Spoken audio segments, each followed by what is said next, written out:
Hi, welcome back guys. This is your friend, Lettuce Head Fanfics. Back with amazing fanfiction. This is the series of What If Deku Had Spider Mutation Quirk. Please give this video a like and subscribe to the channel if you want more videos like this. Now let's get into the fanfic. Kugo Sakamata, better known by his hero name Gang Orca, was out patrolling when he was stopped by someone. Now, most of his fans were adults or older teens.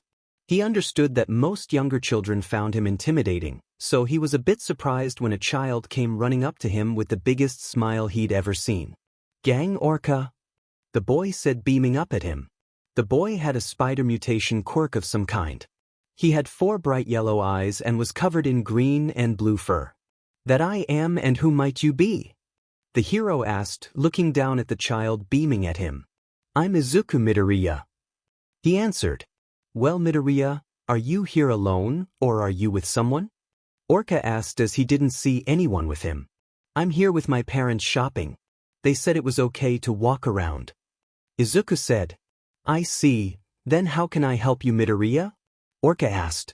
He didn't think it was a good idea to let a child of about 8 run off alone in such a crowded place like this, but he wasn't the boy's father. "Well, you are my favorite hero and I wanted to ask you if..." The boy paused as pulled at the bottom of his shirt. "It's all right," Orca encouraged. "Well, can anyone be a hero?" the boy asked. "Yes, if they work hard enough, anyone can be a hero," he told him. "Even someone like me?" Izuku asked tentatively. Orca then understood why this child had sought him out. For those with heavy mutation quirks, people more often than not were seen as freaks. Even him being a top hero didn't exclude from this, as the media dubbed him the hero that looked most like a villain. "Yes, even you. A quirk is only a tool and only you get to decide how to use it," he told the boy. Izuku smiled brightly at what he had just told him before thanking him and going off. This was why Orca had become a hero, to inspire and help people like himself. It was night and Izuku was happily walking along. He still couldn't believe that he met Gang Orca today. Well, looky what I found. Some freak out prowling," a man said as he came off the alley. "Can I help you, sir?" Izuku said, looking at the man. He reeked of alcohol. "As a matter of fact, you can, by getting your disgusting face away from us normal folks," the man shouted at him.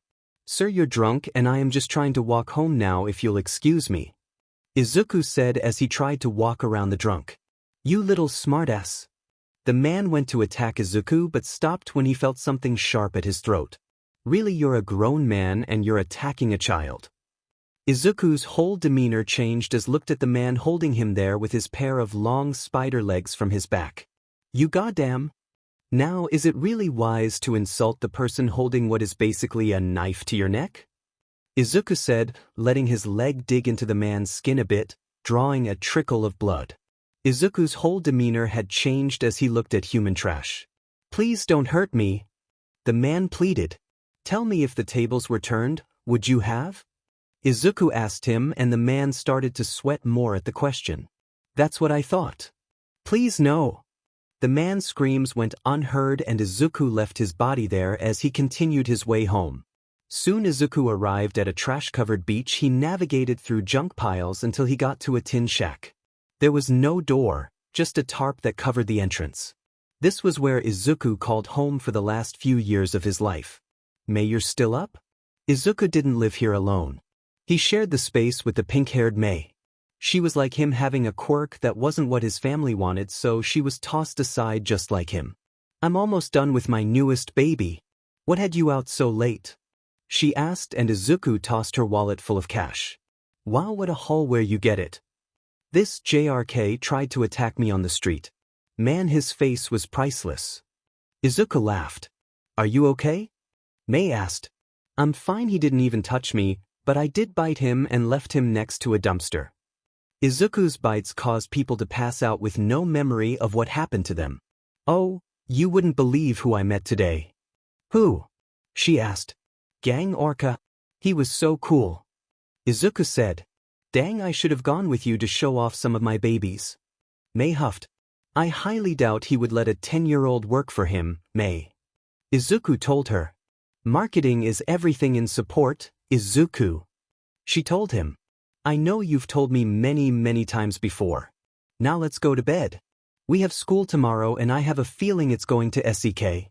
He said, going over to the hammocks. They slept in, dragging Mei along, or she'd be up all night. The next day at school, Izuku was proven right because someone had put a millipede on his desk. That's so gross, Deku, put your lunch away. Someone laughed while others joined in. Sorry, I don't know how he got out of my lunchbox. Izuku said as he picked the insect up by its tail. What are you doing? One of his classmates asked. Izuku didn't answer as bite the creature's head off. The class was all shocked and speechless as he violently ate the bug. Once he was done, he licked his lips and looked at the one who placed it there. Thanks for the snack. Izuku said. He'd been labeled as a problem by his school after his former childhood friend and he got into a fight. That, coupled with his quirk, the other students thought of him as a delinquent and avoided him, but there were still a few who liked to try their luck. Midoriya stopped bothering the class. The teacher said as he walked in and saw his class was all in shock. Yes, sir. Yup, today was not off to a good start. Classes went on and Izuku hadn't had any more trouble, so he was hopeful when lunch came around. Deku. Spoke too soon. What do you want? Izuku asked as Bakugu came stomping up to him.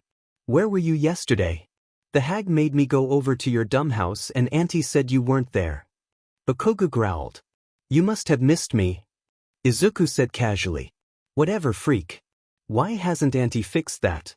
Bakugu said, pointing to the hole on Izuku's sleeve. I forgot to tell her. Izuku said. Why does he have to bother him? It's not like he cared about him in the slightest. You better not tell her it was me. Bakugu said, his hand popping off. Wouldn't dream of it. He never did get why the other boy cared so much about what his mother thought of him. Bakugu humphed as he and his lackeys left him. That was one of their better encounters. Maybe it was one of the better days. How safe is this? Izuku asked as he eyed Mei's latest creation. Not to worry, my fluffy brother from another mother. The Air Boots Mark III is guaranteed not to catch fire. Mei declared. She placed her baby on the ground as she stepped back. Great. Good to know that I won't be set on fire this time. Izuku said, shivering as he remembered her last explosion ended with his fluff singed. Be less flammable. Mei yelled as she pressed the button remote. The boots didn't do anything at first and Mei frowned, but then the gadget buzzed to life and shot into the air and Izuku took a step back. Amazing! Mei said as her baby went up higher. Yeah, but how do you get them down? Izuku asked as they got higher still. Mei froze as she watched her invention go up to the trash line. It will be fine, she said, only for the boots to go out of control as they neared the top of the trash piles and smashed into them. Look out! Izuku yelled, pushing her out of the way of the collapsing junk. The boots didn't stop and the two kids watched in horror as they continued to crash and knock things over. They ran after the boots if they didn't stop them. The best case was their shack would get destroyed and the worst would be the police would be called, and who knew what would happen then? As they followed the trail of destruction to the other end of the beach. Thankfully the boots ran out of power and landed in the sand not far from their shack. There you are, baby. You did so well. Just a few adjustments and then you will be even better. Mei said, picking them up and dusting them off. Well, no scorched marks and nothing is on fire, and so I count this as a win. Hey, do you hear something? Izuku asked, looking around for the source. I think it's coming from over here. Mei said, going over to a broken refrigerator.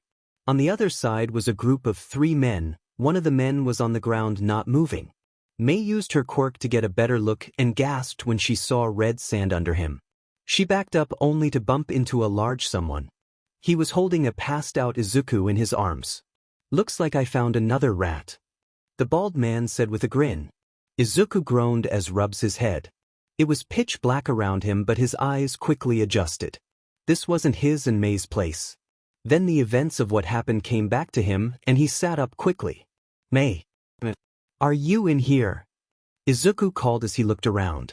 Zu, keep it down. Mei groaned as she sat up. Where are we? I don't know, but... Izuku was stopped from reaching her by a chain around his leg. Mei had one around her leg as well, chaining her to the other side. Where are we? Mei said as she looked around but couldn't make out anything, so she pulled out a small flashlight and clicked it on. I think we're in a storage container.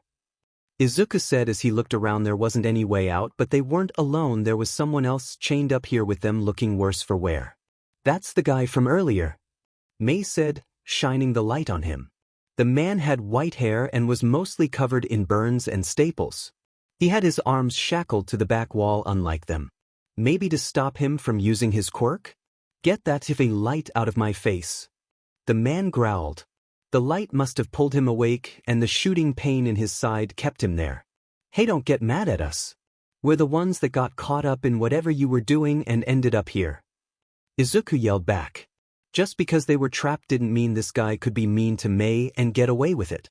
What the hell were you two brats even doing out there so late? Your parents know you were out this late at a dump, he said, just realizing they were kids. We're clearly out for a late-night walk. What do you think? We live there, sheet for brains. Izuku told him with a roll of his eyes. Really? The man said in disbelief. Yup, my parents just dropped me off there and drove away, and his just pale kicked him out. Mei said. I'm sorry. The man apologized. Looks like wasn't the only one with shitty parents after all. It's fine. So what do these guys want with us anyway? Izuku asked. He didn't want to think about his crappy parents at the moment. They were looking for people for something and wanted my help. I turned them down, and as you can see, that didn't go well, he said as he jiggled his chained-up arms with a wince. Great, well, I don't want to end up locked in a rich old guy's basement, so, Mei? Izuku said, turning to her. Already on it, she said as she just finished picking her shackles lock. Mei went over to the boys and freed them as well. So what now? Now we get out of here, the man said as he rubbed his wrists with a grin. After a bit of arson and surprisingly no fighting, the three were able to get away. Well, that was fun, so what's your next move, charcoal? Izuku asked the man, and they watched the shipping yard burn. Charcoal? He asked with a raise of his brow. Don't think we got each other's names. I'm Izuku. Izuku said. Mei. Fair. Name's Dobby, and as for me, I'll probably lay low for a while. What about you guys?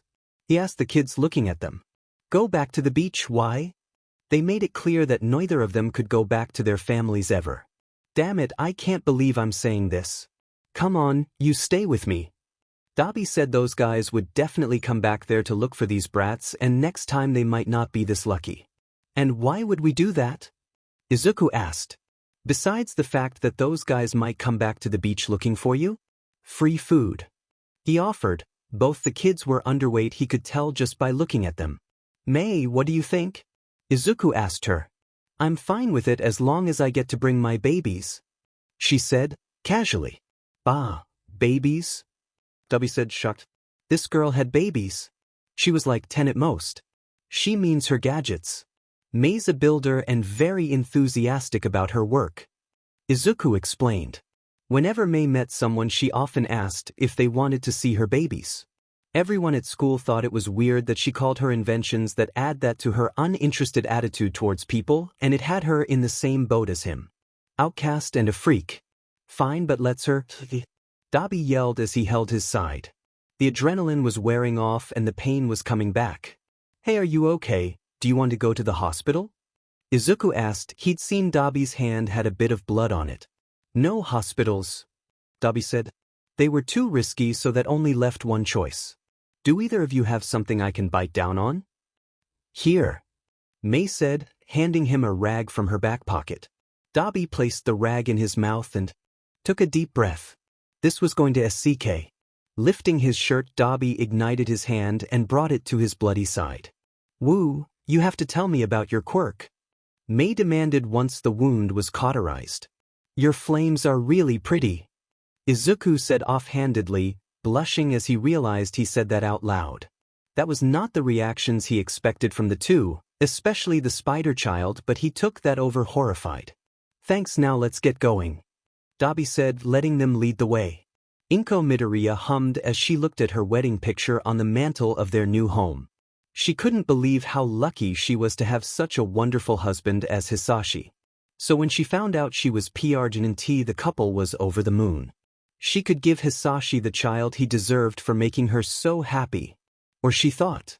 When the baby she gave birth to was born looking like a monster, she was heartbroken. Hisashi, on the other hand, was shocked. Neither of them had any quirks like that in their families. They had wanted to get rid of him at the start, but they couldn't as it would look poorly on Hisashi. He was a rising star at his job and that could bring everything to a stop, so begrudgingly they kept him. Then the little monster had the nerve to hurt little Katsuki and lie about it, saying the other child started it. That was the final straw. That thing wasn't worth keeping if it was dangerous, so that night they got rid of it. "Honey, what are you doing?" Hisashi asked as he kissed her cheek. "Nothing," she said, hugging him back. "Let's get off your feet, you shouldn't be walking around so much." Inko giggled as he picked her up and placed her on the couch. As he went to the kitchen to get them a drink, she rubbed her round belly. "You'll be so perfect," she whispered. Dobby wasn't sure why he decided to take home two random kids he just met. Well, that wasn't true. He knew all too well about shitty parents. Still, he had made a commitment when he told them they could stay with him, which meant he was going to have to find a more legitimate form of income. That was easier said than done. He wasn't exactly a beauty pageant winner. Hopefully, he will hear back from someone soon. Currently, he was on his way to pick the two little troublemakers from school when he noticed there was a crowd of children by the gates. Izuku was mad. No scratch that he was said. He was just minding his own business when the blonde bane of his existence decided to ruin it. What else is new? By asking him questions. "You know, for someone who doesn't like me, you sure won't leave me alone," Izuku said as he glared at Bakugu. "Shut up, you stupid bug," Bakugu yelled. "Spiders aren't bugs, they're arachnids, dumbass." Izuku smirked at Bakugu's shocked face. "Really, Bakugu, you should already know that you are at the top of the class after all," Mei added with a laugh. "Stay out of this, freak eyes." One of Bakugu's lackeys said he went to step toward her, but Izuku stepped in front of her.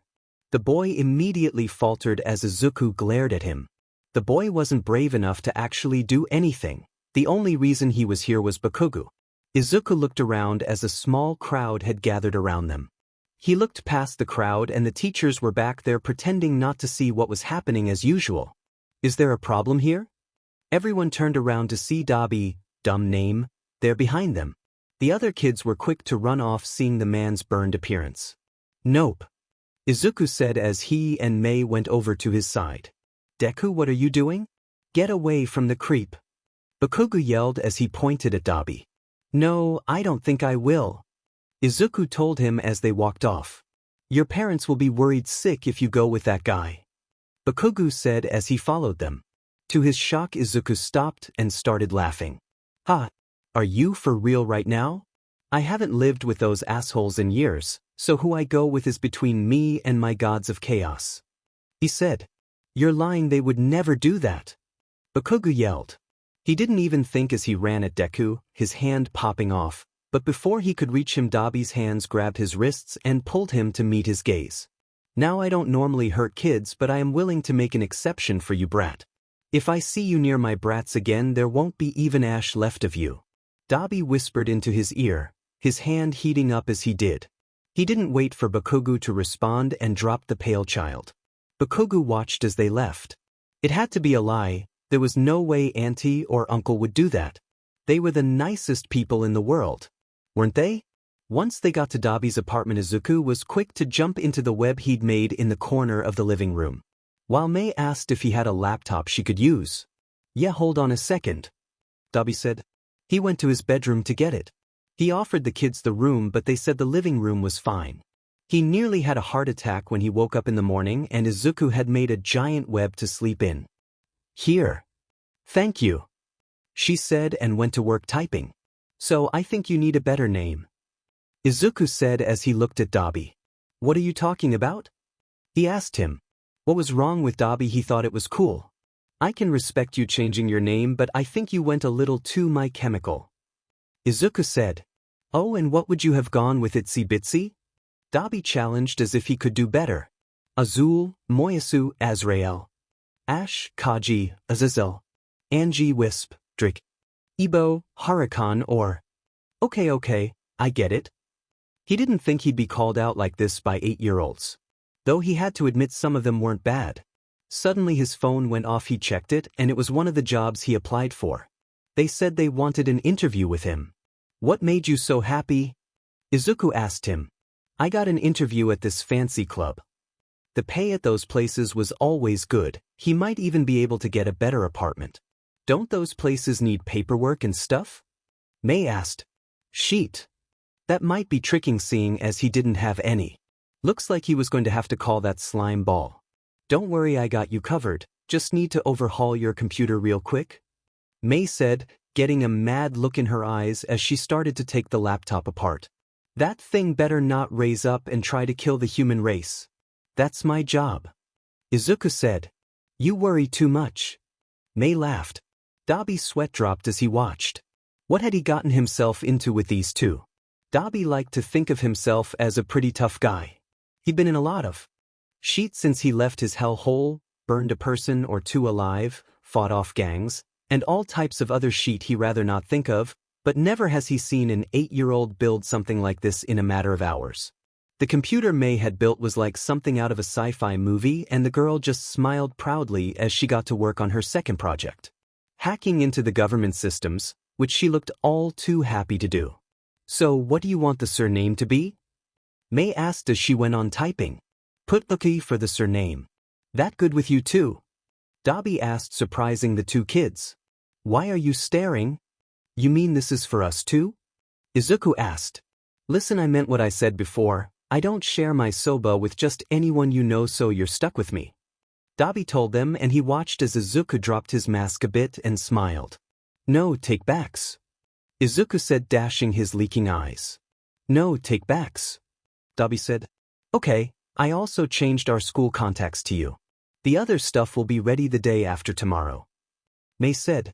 The next day the kids didn't have school, and Dobby didn't want to leave them alone after May fixed the toaster and it exploded. So he took them with him to his interview, so they did burn the building down. Hopefully, they wouldn't mind.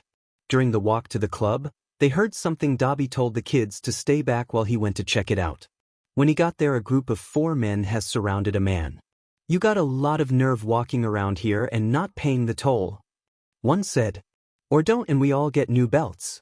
Another jeered, making the others laugh. Hey! Dobby yelled, getting their attention. What the hell do you want? Stay out of this patchwork. Yeah, unless you want to. They stopped as Dobby stretched out his flame-covered hand at them. Run or burn.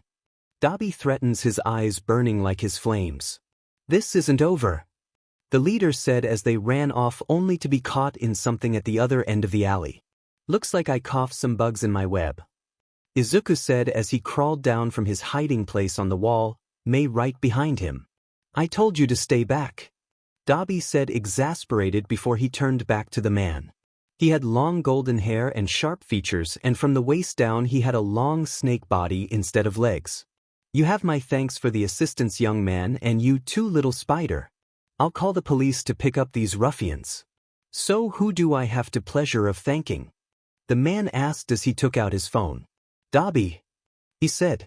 The man's eyes were predatory as he looked him up and down. Well, Dobby, thank you.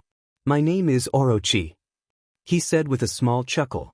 By the time the police came and took everyone's statement, over an hour had passed. Could they have been any slower? Dobby grumbled as the officers left. Oh, did you have somewhere to be? Orochi asked. He had a job interview and he missed it. Izuku said. Interview, you say, where at? He asked, looking at Dobby. The grotto, man, this is. Dobby sighed. He'd have to call Jiren for odd jobs till he found something now. Hopefully, this time wouldn't end with someone trying to ship him to F knows where. Perfect. I know the owner personally. I'll go with you and explain everything. How does that sound? Orochi said. You don't have to do that. Dobby said. I insist, it's the least I can do for you helping me. Now come long, we don't want to dawdle. Orochi told them as he started to slither off. Izuku asked 1,000,001 questions for Orochi about his quirk as they walked, and the man happily answered each one. May even threw in some of her own, like how tough his scales were. Guys, could you back off a bit? Dobby told them. Don't worry, I quite enjoy this. Not many children have such inquisitive minds as these two. You must be proud. Orochi laughed as he smiled, showing off his fangs. Dobby saying that he was, and then following it up by ruffling their hair through Izuku through a loop. Hisashi could barely stand being in the same room as him, and his Inko didn't want to so much as touch him since he was born. But here was someone he only just met doing it like it was no big deal. Mei practically purred at the show of affection. "You three really are adorable. We're here," Orochi said once they arrived and pushed open the doors. "Sir, where have you been?" "We've been. You said you were only going for a walk," one of the workers said as ran up to the serpent man. "I ran into a bit of trouble, Rashi, but never mind that. I'd like to introduce you to our newest bartender, Dobby," Orochi said. "I'm sorry, what?" Dobby said, shocked. "I guess buried the lead. I do know the owner quite well, being him and all. Allow me to reintroduce myself. I am Orochi Sugoroku, owner of this humble establishment," he said, giggling at the younger man's shocked expression. "So I got the job?" Dobby asked, shocked. "Indeed, we can start soon, but you'll also need to make moving arrangements. One of the bonuses is an apartment for getting the job. Now, what school do these sweet little dears attend?" Orochi asked. "We go to Aldera," Izuku said as Dobby tried to recover. "That place, I've heard more than one nasty thing about it. If you don't mind, I have some connections with a private school in the area.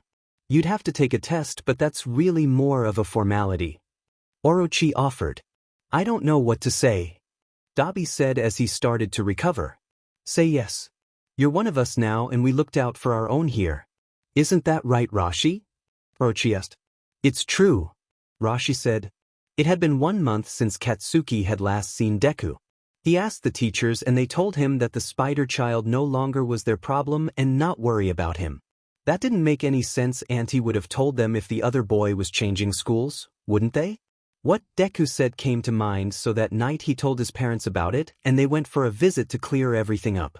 When they arrived at the Midoriya's new home, the first thing he notices is that there aren't any pictures of Deku anywhere.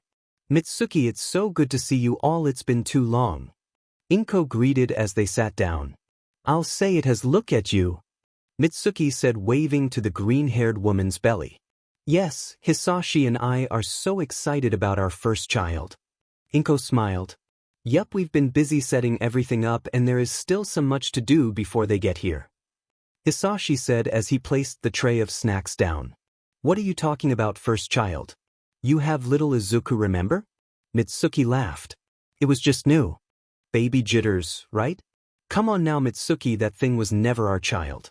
It was only a burden, and after what happened with Katsuki, it was better to rid ourselves of it once and for all," Inko said, the smile never leaving her face. The Bakugu family was shocked by what Inko had just said, but Katsuki was hit the hardest. It was his fault Izuku got kicked out of his home? He attacked the other boy for getting in his way and standing up to him. It wasn't Izuku's fault, his quirk was just defending him, but everyone blamed him. He remembered Izuku begging him to tell them what happened, but he just brushed him off. That revelation sucked the air out of his lungs. I'm sure by now someone's picked it up. After all, mutations sell for a pretty penny on the black market. Hisashi chuckled. "Ooh, you're monsters," Masaru yelled, his normal calmness gone as he was red with anger. "We'll tell the police," Mitsuki added, hoping it wasn't too late for them to find Izuku. "Oh, will you? What will you tell them? A high-ranked member of the safety commission did what? You can't do anything, Mits. I could kill you right here and now and nothing happen. So why don't save us all the trouble and leave?" Hisashi said, smirking at the blonde woman. Mitsuki wanted to do more, but Masaru ushered them to the door. He had a feeling the dark-haired man wasn't joking earlier. "Oh, and Katsuki, keep up the good work. You already helped get rid monster plaguing us. I'll make a fine hero," Hisashi said as they left. Katsuki never felt dirtier in his entire life once they got home. His mother was heartbroken as she cried as his father held her. All this pain was his fault. He caused. He hurt the only real friend he had and ruined his life. He didn't deserve to be a hero. "Izuku, hurry up," Mei yelled. She was ecstatic they were starting their new school today. "Dobby, make him get out of the bathroom. Izuku, come down before Mei vibrates through the floor," the man called. The kids had passed the test to get into their new school with ease. The teacher that graded the test was shocked by their scores and happily welcomed them into the gifted program. "I'm ready," Izuku said as he came down. "Finally, why did you take so long?" Dobby asked him. "Do you have any idea how hard it is to brush your hair when you're covered in it?" Izuku said, leveling him a look. "Besides, it's been a while since I liked my hair color." "Yeah, I get it," Dobby said, rubbing his own head. He was happy when his hair started to turn white, making him look less like his father, but he also wasn't a big fan of his mother either. After he ran away, he planned to dye it, but he couldn't decide on a color. Izuku and Mei suggested silver, and he had to admit it was a good look, and not wanting to leave them out of burning their pasts, they got hair changes too. Izuku was now blue and silver while Mei had streaks mixed in with her pink dreads. "I will leave both here, let's go." Mei growled. All right, let's go," he said, and they all left the apartment. Fumi winced as she dabbed her mouth, a gift from her suitor. When she got home and told her father, he said she'd still had to see that man. She was at a loss for words. As she left the bathroom, she passed her father's office. The door was cracked and she could hear him talking to someone. "So, I take it my daughter meets your son's criteria?" Enji said, "Yes, she's quite lovely and has a powerful quirk as well. Those two will make very powerful children indeed. Are you sure you want to part with her? She has all the qualities you were looking for after all." The other man said, "I have no intention to waste time on training a girl." Enji said, "All right, there are just a few things to finish up on my end and their marriage will cover your end of the deal. On that topic, how is Ray? When you came to me looking for something with those specifications, it wasn't an easy task, you know." The man said, "Ray broke and scarred my perfect creation. Luckily she wasn't needed anymore, that I got what I needed." Enji said, the two kept talking, but Fumi couldn't listen anymore and ran to her room as the tears fell from her eyes. She'd always thought that if she just kept smiling and waiting that things would get better. Clearly she was wrong. Her father never cared about her or her other siblings. She should have seen it sooner. Fumi's eyes fell on a picture of Tuya and her heart sank. He always told her that Enji never cared about them, but she just kept making excuses for him. When he hurt their mother, when he called them failures, how he tossed Tuya aside when Shudo was born, and how the man didn't shed a single tear when he found out Tanya died. It was all so obvious. Fumi laughed. She closed herself off to what this world was. They were just a means to an end for the flame hero to surpass All Might. No more. She would make Endeavor pay for what he'd done. She'd make the man suffer 10 times everything he put them through. Izuku and Mei unsurprisingly were the talk of the school as the only 2 transfer students in the elite school. So when the break bell rang, they were asked tons of questions. Mei was quick to take the opportunity to talk about her inventions. Izuku got some as well, though it was not as many people. Mainly they asked about his quirk, which he was happy to tell them and ask about theirs too. "Isich, why are you all getting so worked up about 2 pores? Enzo, you can't say that," one of the other students reprimands. "Why not? I'm simply stating the facts. They're a charity case and nothing more." Enzo said, "Wow, Yurdi, it must be non-existent if you're this insecure." Izuku said, making the other students gasp. "What was that, you bug?" Enzo said, "How dare that low class talk back to him like that? And I see how low your grades are, seeing you don't know the difference between insects and arachnids. But it can't be helped, seeing as you seem to have more money than brains." Izuku said the class was quiet before then erupted into a storm of laughter as Enzo stomped off. "I'm saving this for the gallery," Mei said as she categorized his latest roost. Izuku laughed at that. "It looks like things won't be too boring after all. Tensei, don't be so stiff, it's your day off tomorrow, live a little." Nemuri said as they entered Grotto. "Why did you invite me here?" Tensei asked her.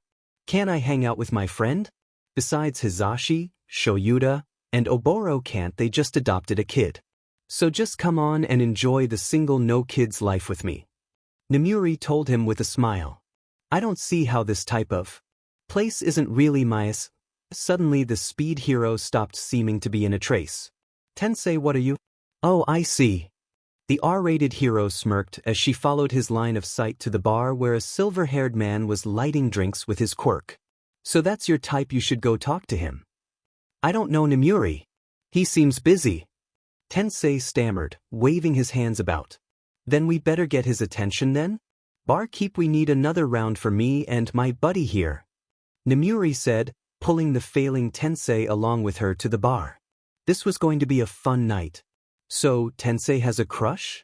Hizashi grinned from his desk at their agency. I was starting to think that he'd never find someone.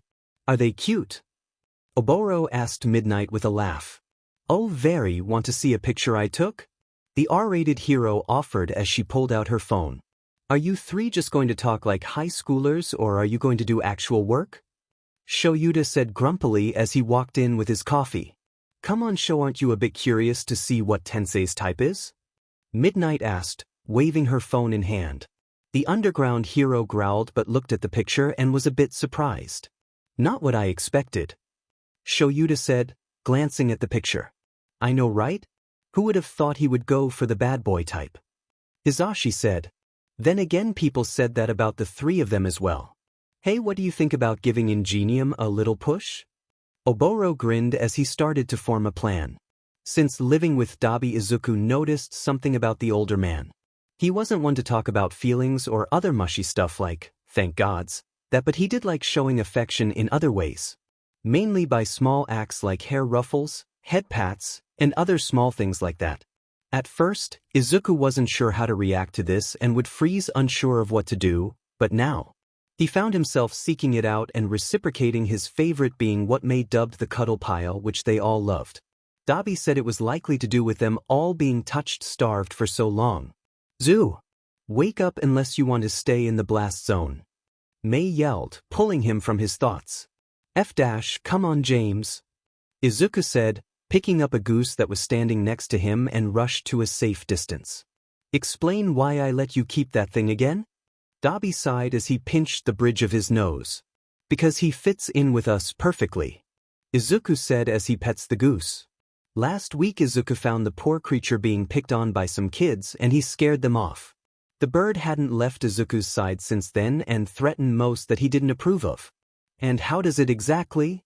Dobby asked, pointing at the bird, and earned a hiss and nip for his trouble. See, he doesn't take anyone's sheet too. Izuku laughed and the goose seemed to understand and nodded in agreement. Of course, his kids couldn't bring home a normal animal. If you three are done, let's get to the test. Spybug Mark, 3 field test. May said and pressed a button activating her latest baby. The small spybot buzzes and takes to the air. May uses her controller to move the bot about in the air, even pulling off some small tricks with it. Their flight capabilities are good now to test the weapons system. May said, Weapons? What did you give that thing? Dobby asked, hoping she didn't try to give another invention a laser after last time. The little guy's got gas on him. She told him as she pressed the button. What kind? Dobby asked cautiously. It's just a sparkle bomb. May reassured him. Dobby gave a sigh. Good, they were in a public park and the last thing he wanted was to end up on the news because they set it on fire. I still think you should have put a Gatling gun on it. Izuku grumbled unhappily about the change. Don't worry, that's for the next one. May said, cheering him up. No. Let's not. Dobby said of course this was too good to be true. Hitoshi was having a normal day at the park with his dads when he heard some people yelling. When he went to see what was going on, 3 large men were looking down at another man, not looking too happy. The smaller man seemed to be calm but the others looked angry. Things weren't looking too good. He quickly ran over to get his fathers. They were heroes after all. The last thing Shoyuta thought would happen when they went to the park was to stop 3 grown men from wanting to fight a child over a simple accident. But he should have expected this. His family had a way of attracting trouble. What he didn't expect was one of the people involved to be the person from Nemuri's phone. Hizashi was the second to take notice and started a conversation with the man. Though he looked a bit uncomfortable around the heroes. The kids on the other hand were all talking to Oboro, fascinated by his eye patch and Hitoshi's hair. Hitoshi was naturally shy and wasn't much for talking, but to his surprise was fine with talking to the 2 siblings. Once the police came and grabbed the men, Oboro got a look. The dark-haired man knew that look. He had it whenever he was plotting something. Hey, do you guys live in the area? We should all hang out sometime. Oboro asked Dobby. I don't know. He said. Please. Hitoshi asked, looking at the man with the other two joining him. Shoyuta knew from experience how powerful those eyes of his sons were. Dobby crumbled instantly. After they exchanged information, everyone went their separate ways. Hisashi was texting Tensei the whole time. I don't know about this. Dobby said they were going to see Hitoshi today, which meant they were going to a hero's house. Not exactly something the burned man was looking forward to. Yeah, same here, Toasty. Izuku said as they walked. What? I thought you were looking forward to this? Dobby asked, surprised. He's worried because I said he has to talk to people instead of letting me do all the talking for once. Mei said. She normally took the lead in talking to people when it didn't involve fighting. Why are you worried? I mean, you seemed to be fine the other day. Dobby asked the fidgeting Izuku. That was different, those guys trying to pick a fight. Here there isn't a distraction from, well, this. Izuku gestured to himself. Kid, last time I checked I was the walking mess here. So don't worry about it, you look fine. Dobby said, petting the Izuku head, which never failed to cheer the kid up. While he did this, Dobby was also thinking of ways he could burn the kid's parents to ash without getting caught. That's what I keep telling him. Mei said, hugging Izuku. As she whispered. And if anyone does say anything, I can kick their butt. Thanks, sis. Izuku laughed as they walked. Tenya wasn't sure why Tensei was acting so weird lately. They were just going over to his friend's home. They'd done it lots of times before, granted now they had a child around the same age as him. That was something that was worrying Tenya at least. He'd never been good at interacting with other kids. What if he didn't like him? Would that mean that Tensei's friends wouldn't like him anymore? Would Tensei be mad at him for ruining his friendship? We're here. Tensei called as they arrived at the door, pulling Tenya from his thoughts. Don't be so nervous. Hitoshi is a really nice kid and I'm sure you'll get along. Must you be so loud? Aizawa groaned as he opened the door, looking like his usual sleepy self. Well, I have to wake Sleeping Beauty. Tensei laughed as his friend glared at him, only for it to turn into a smirk. Get inside, Oboro has a surprise for you in the living room. The man said. Really, that guy loves his surprises. Tensei said, walking in. Hitoshi and the other kids are in the backyard, Tenya. Aizawa said. Tenya wasn't expecting there to be more people here, but he could do this for Tensei. With that thought, he walked inside. This is one of the single most awkward times in Izuku's short life. He and Mei, along with Hitoshi and another kid Tenya, were all in the backyard, while Dobby and the other adults were all inside talking. Mei kept true to her word and didn't say anything to help break the ice. This was crazy, just say something, DMN it. Who wants to play two truths and a lie? Mei asked, throwing the boys a bone. Izuku wanted to cry gratitude for saving them. How do you play that? Tenya asked. The rules are simple. You tell two truths and one lie about yourself and everyone takes a guess as to what the truth is. The goal is to stump the others. Izuku explained, and the others all seemed to be interested. This sounds fun. Hitoshi said. Indeed, Hitoshi, since we're at your home you should go first. Tenya said. All right. Hitoshi said. This looks like this won't be an awful time after all. This was awful, Dobby thought. He was in a house full of heroes. He would have left already when he saw the guy he'd been seeing around the bar over the last few weeks. But when he looked outside, the two brats were laughing and having a good time. He didn't have the heart ruin their fun, so he SC'd it up. He'd excused himself to get a drink from the kitchen and not hiding out. Hey. Yeah. Dobby asked, but he already knew who it was. Sorry, didn't mean to bother you. Tensei said as he got something to drink. Neither said anything for a bit before Dobby decided to talk. So are you stalking me for something or what? Dobby asked. He'd been good about never getting caught when he did his less than illegal activities from before, but you could never be too safe. The worst case was he'd have to start a fire and get the kids and book it. What? No. I'm not. I mean, don't. Tensei sighed as he rubbed the back of his head. So you did see me at the club, huh? Hard to not when you keep staring at me. Dobby said. Can you blame me?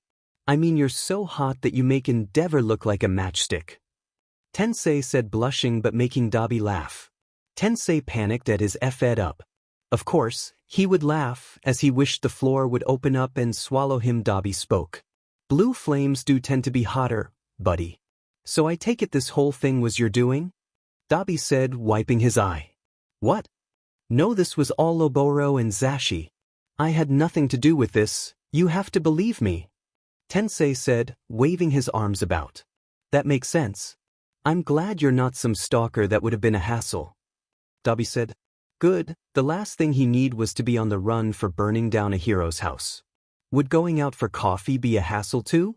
Tensei asked him tentatively. Are you sure about that, pal? These burns aren't just on the top, they go all over. Dobby said, pulling his collar to show more of his neck. Yeah, in fact, I'd love to see the rest sometime.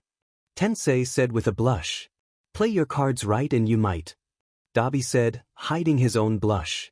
Hisashi Midoriya had just gotten off work and was headed to the subway when a bird blocked his path. Out of the way. The man said, waving his hands about to try and scare the bird off, but it was completely unfazed. Move before I have you stuffed, you dumb. Suddenly the man was surrounded by geese, all looking very angry. Nice birdies. I was just joking about the stuff thing. The man said. The lead bird's eyes seemed to be burning into his soul as it looked at him. Honk. Hisashi fell to the ground before he could get up. Something grabbed his legs and dragged him into the alley. The man screamed as the birds followed him inside. When Izuku got home, James was sleeping peacefully on his bed in the living room. Ah, James, were you a good boy while we're gone? Izuku said, petting his head. Izuku, why is there a bunch of bloody money in the kitchen? Dobby asked. Dobby was shaking as he hesitantly looked at the gates of the Ida household. Dude, calm down, you look like you're going to puke. May told the sweating man. Guys, I can't do this. I need to reschedule. Dobby panicked. What if Tensei's parents didn't like him? What if they recognized him from one of his jobs? Or worse yet, what if they remembered him from before? Get it together, man, I highly doubt they won't like you. Izuku said. Yeah, and if they don't, I doubt that's a deal breaker for Tensei. The guy gets hard eyes whenever he sees you, for crying out loud. Now come on, I changed out of my overhauls for this. May told him as she pressed the bell. Tanaka and Nakamura had never seen their son so nervous before. Tensei had been running around the house for hours making sure everything was right for tonight's dinner. Tenya wasn't sure why his older brother was acting this way, and when he asked his mother, she just said he wanted everything to be perfect. The bell rang and Tensei looked ready to jump out of his skin. All right, they're here. Tensei said, fixing his shirt. Sweetie, calm down. Nakamura laughed. Her eldest told them that despite his suitor's rough exterior, he was a very kind man, and she believed him. Her eldest always had good judgment of people. Right. Tensei said as they went to greet their guests.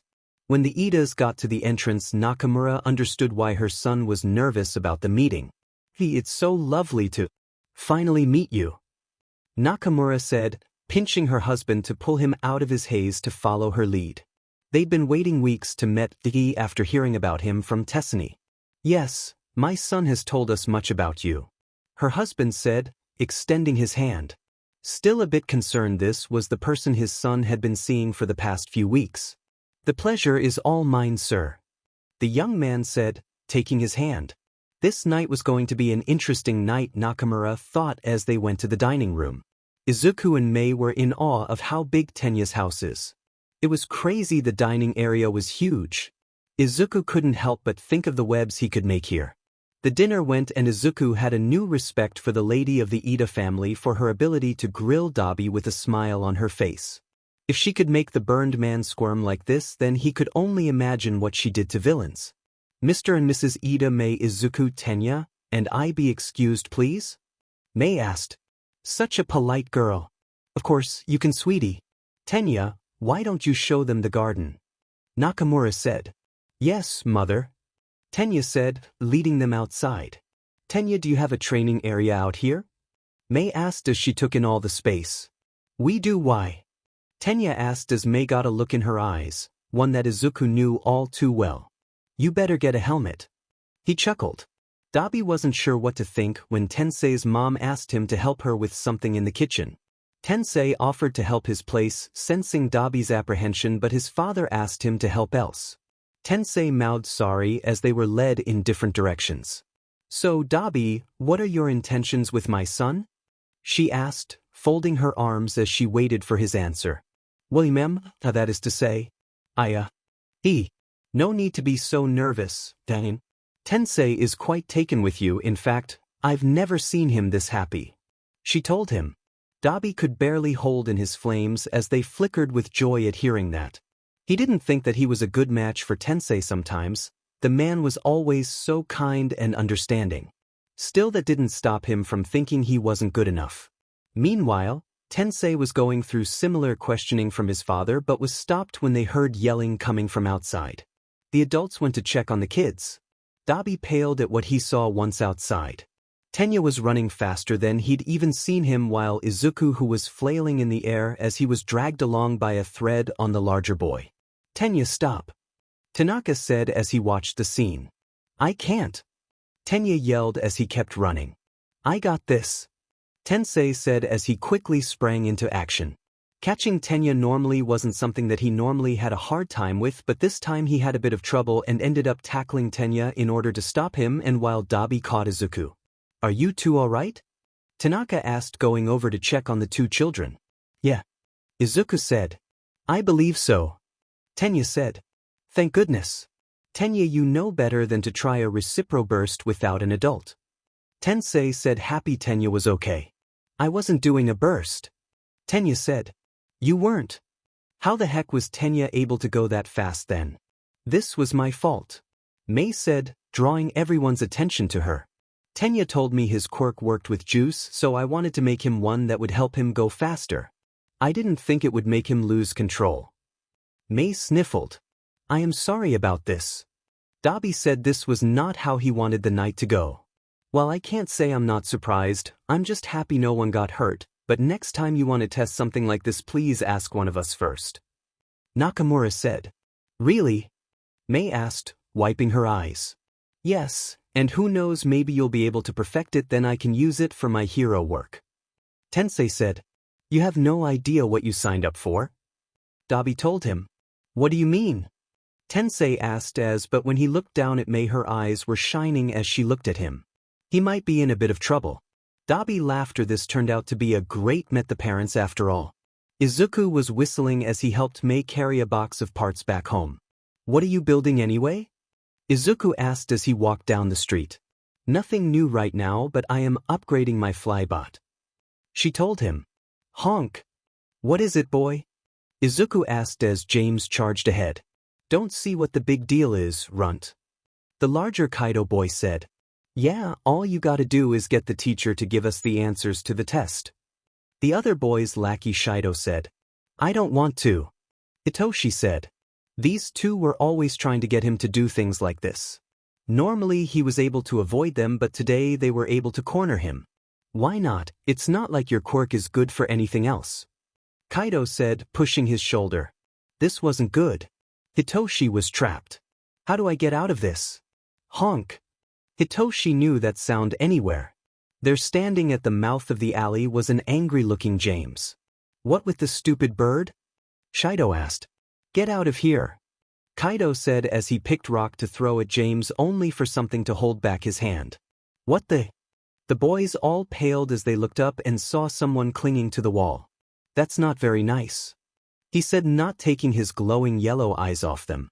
Run. Kaido and Shido both screamed as they left Hitoshi behind. Ha! Did you see the look on their faces? Priceless. They laughed. Akui? Hitoshi asked, shocked. How many other spiders do you know? The spider boy said as crawled down to eye level with him. Hitoshi couldn't stop looking at the other boy. Izuku wasn't sure what Hitoshi was looking at before it clicked. Oh yeah, you've never seen these before. Izuku said, moving his extra limbs so that Hitoshi could see them. Look but don't touch. Wow, Hitoshi said. You guys okay? Mei asked as she walked into the alley. Hitoshi, are you good? Izuku asked and he nodded. Good, then what was that about? It's a long story. He was clearly a bit uncomfortable about talking about this. Well, if you're free, then come hang out with us for a bit. Mei asked, confused by the other's reaction. You don't have to if you don't want to. I mean, you probably have other stuff to do, right? Izuku said he was used to this reaction, but for some reason, Hitoshi's bothered him. So he was surprised when the other boy agreed to come. If you say so. Izuku thought that they had fun when they hung out, but Hitoshi always seemed uncomfortable about something. Then to the cafe. Mei announced, leading the way. Izuku didn't bother to retract his extra limbs, seeing as his shirt was already ruined, so he kept them out as they walked, which earned them a few looks from passers-by, but Izuku was unbothered. Soon they arrive at the cafe and take a seat. You are gonna love this place, they have the best desserts. Mei said. That is certainly a high compliment from you, little lady. The waitress said as she went up to their table. Hey Faye, how have you been? Izuku greeted her. Same old, you guys. I see you brought someone new with you today. Hello there. Faye just noticed that Hitoshi was there. He gave a small wave, which she happily returned. So let me guess, the usual for you three, for you sweetie? I personally recommend the potastic parfait. I'll have that then. He said. You got it, that will be out for you in a sec. Faye told them as she went to put their order in. No one said anything for a while, but Hitoshi was the one to break the silence. How do you do it? He asked. Do what? They asked. Not care about what people think? He said. The whole time he was with them, people had been staring and whispering about them. Even now some of the other patrons were glancing at them. Hey freak. Some man yelled, cutting Izuku off. I'm trying to enjoy my date but can't with your buggy but here, so scram. Is that your date? Izuku asked, looking to where the man was pointing. Yeah, what of it? The man said. Ma'am, you are very pretty, but I think you should rethink your date here. I mean, a grown man yelling like this in public clearly is beneath you. Izuku said, making the woman laugh, and the man turned red in anger and embarrassment. You. The man stammered. He also isn't very articulate. Izuku said, making the man turn even redder. He went to slap Izuku only for the boy to catch the man's hand. And of course resorts to violence when they're called out. Let go of me, you. Before the man could finish, Izuku bit his hand, making him collapse on the floor. Alright guys, I have your F-. Faye said as she took in the sight. After their interesting time at the cafe, the kids decided it was time to go. Sorry about what happened back there, Hitoshi. Izuku said as they left. It's alright.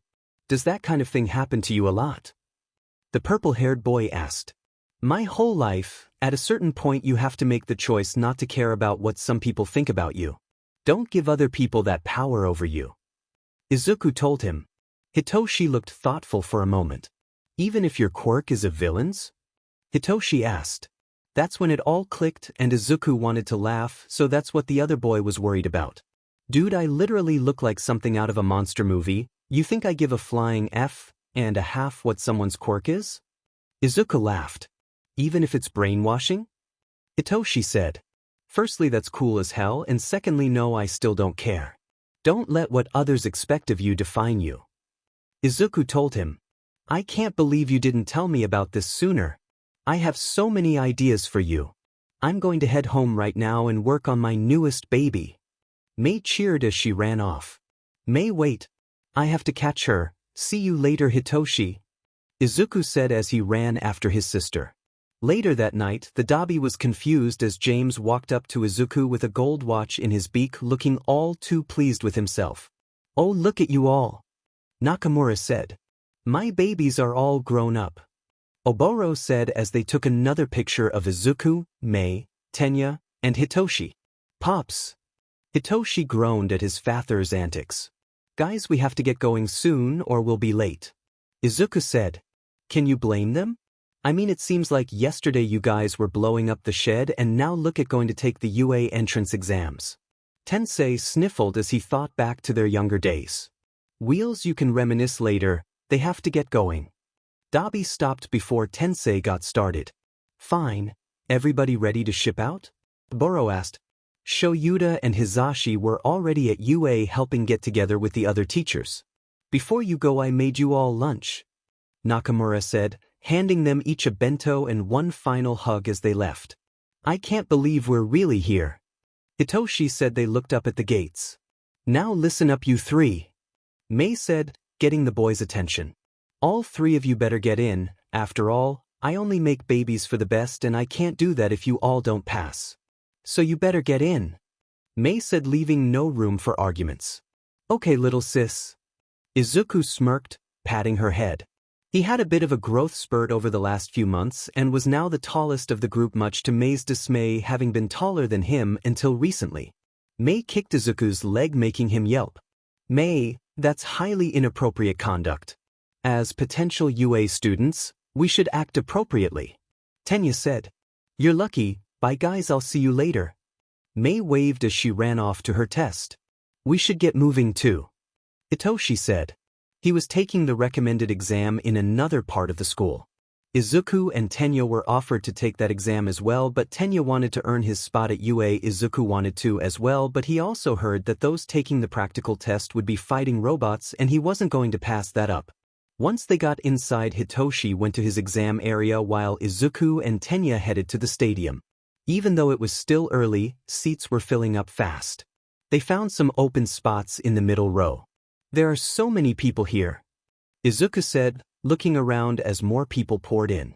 Indeed, Tenya said. They'd have to do their best if they wanted to get in. When the stadium was full, President Mike walked on the stage. Hey, all you party people, can I get, yeah? Mike yelled. Yeah. Sit down, Tenya said as he pulled Izuku back down, slightly embarrassed by Izuku's antics. Izuku grinned as he laughed, saying Tenya should lighten up. Thank you, examinee. Now let's start on these tracks, the voice hero said as he got to explaining the exam. As Hitoshi finished his lap for the recommended exam when someone caught his eye. It was a boy with half red and white hair. He wasn't sure what, but something about them seemed so familiar. Their eyes, maybe? Number 36, please step forward, Hound Dog said. Hitoshi shook his head. He'd have to think about that later. For now he needs to focus. In the observation deck, the teachers all watched as Mike called for the exam to start and the candidates to rush ahead into the mock city. It would appear we have a lively batch this year, Nizu said as he watched the screens. We do. Oh, look at my little nephews go, Midnight cooed as she watched Tenya and Izuku take out 2 and 3 pointers with ease. Nizu, sir, might I ask you something? Why is there a goose here? All Might asked, looking at the bird sitting next to Nizu. You mean James? He's an old friend of mine, the principal said. James nodded, confirming this. The number 1 hero looked like he wanted to ask more questions, but Aizawa stopped him. Trust me, don't question it. The less you think about the better. The underground hero sighed. All Might looked at the goose and felt like the fowl would steal his soul if he wasn't careful. Right, All Might said, dropping the subject, and went back to watching the exam. James honked at Nizu and he nodded. Yes, I'd say that it's time as well. Would you care to do the honors? Nizu asked, holding up a remote with a bright red button on it. James happily pressed it using his beck. Izuku was crawling on the side of a mock build. He'd been sneaking up on groups of robots to take them out. So far it has been going pretty well. He'd taken down over 12 so far. Tenya was taking his test in another area, which made sense. They likely did that so people that might know each other wouldn't help one another. But he was sure to give Izuku a long talk about acting properly. Suddenly his body shuddered and he was on high alert. What the hell is going on? Izuku said, looking around for the threat when the ground started to shake. He went up higher to get a better look, and there, stomping and crushing everything in its way, was the 0-pointer. Gods, I hope Mei never has a chance to play with that thing. He laughed as he thought of his sister riding that thing like something out of a mecha anime. One of the giant robot's arms swung, sending rubble flying everywhere. Izuku cursed when saw the rocks heading right for a group of people running away. Acting quickly, he stopped the debris with his webs. Wow, thanks for the save, dude, the pink-skinned girl said. Don't mention it, you should hurry and get out of here, Izuku told her before he jumped off. Izuku went on helping others. A couple of people had been trapped under rocks or ambushed by some remaining robots as they ran. Suddenly the 0-pointer started to move faster. What the hell? Izuku growled. There was no way someone wasn't going to get hurt at this rate. Well, this was on my bucket list, he signed. May smiled as the support course test finished. Her babies had the examiner speechless. Not that he should be anything less, her babies were top tier after all. As she went to wait for the boys to get done, she heard some people talking. Guys, the hero course test is nuts. One said, right, glad that's not me. Another said, what are you doing? May asked, walking up to them. My quirk lets me broadcast anything on a screen. So we're watching the hero course exam. This one guy is nuts, he's fighting a giant robot. He said. May went over to see this person, though she had a good idea who it was. Hey, that's my brother. May said, her suspicions confirmed as she watched Izuku swing and jump all over the robot. Come on, you pile of junk, you're going to have to try harder to hit me. Izuku taunted as he jumped to the zero-pointer's other arm. Listeners, please head to the exit. If anyone is injured, please hold tight and our nurse is on the way. Present Mike yelled over the speaker. Izuku sighed in relief before he cursed. Hopefully he'd gotten enough points before he got down from the mecha. He took a picture with it. May would kill him if he didn't. Katsuki wasn't sure how to feel as he looked up at Yue. He'd gotten into Yue just like he always wanted. Just like Izuku had always wanted. He and his family had looked for Izuku for over a year, but nothing turned up. The police were no help either, most likely because of Hisashi. That news wounded Katsuki more than he thought possible. Katsuki wanted. No, he needed to make it up to him, but now he never could. Katsuki walked up to the door of his classroom. He sighed as he walked inside, but he was shocked by what he saw. Come down from there this instant. Tenya yelled. No, if you're going to wake me up over an hour early, then I'm going to nap. Izuku said as he hid inside the web he spun in the back of the classroom. Izuku was not happy that Tenya and May had him wake and come in extra early. Hitoshi was in a similar boat, but he was napping in the teacher lounge, leaving Izuku alone with Tenya. This is not behavior befitting UA students. Tenya yelled, his hands chopping. Tenya went on ranting for a bit, not noticing that someone else had entered the classroom. It took all of Izuku's control not to react when he saw who it was. Bakugu Fing Katsuki. The blonde looked at him, but before he could say anything more, people came in. Yeah. You're the spider from the exam. The pink-skinned girl said. No way. I heard about the way you took on the zero-pointer, it was so manly. I'm Ijiro Kirishima, by the way. The redhead said, greeting him. Oh yeah, my name's Mina Ishido, but you can just call me Mina. She said happily. Hey, just call me Z, Izuku said, hopping down from his web. For the time being, Bakugu didn't seem to recognize him, and he'd like to keep it that way for as long as possible. And this guy is Tenya Ida. It's a pleasure to meet you all, Tenya said with a bow. Everyone got to talking, and Izuku and Mina had formed the official Insect Arcade Club. More people came in, Hitoshi being one of them. Guys, that's the guy I was telling you about, Hitoshi said, motioning over to the peppermint-haired teen. Izuku had to admit it was the teen, definitely had Dobby's same piercing blue eyes. Before they could talk to him, the classroom door suddenly slid open and in a crawled yellow mass. Everyone quiet down, the mass said as it stood up and revealed Aizawa. Hitoshi shook his head at his father's antics. It took you all 8 seconds to calm down, not bad but do better. I'm your homeroom teacher, Mr. Aizawa.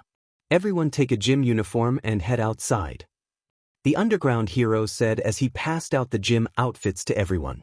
So the culling begins. Izuku laughed as he took his and went to change.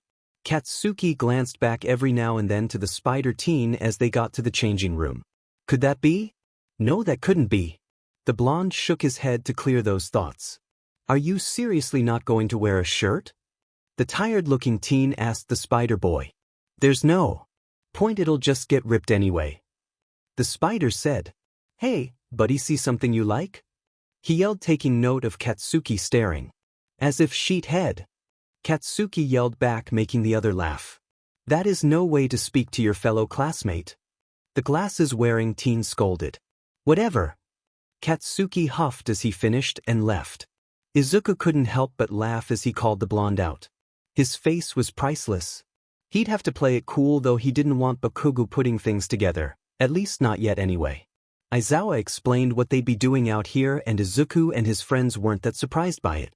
The rest of the class, however, was in shock at his declaration. Some even protested that he couldn't do this. Sorry to be the bearer of bad news, but he can. Teachers at UA can teach their class however they see fit. Izuku said, shocking many. That is correct. So you all better go beyond. Aizawa said, bringing out his signature smile. The other students all looked worried, Hitoshi among them.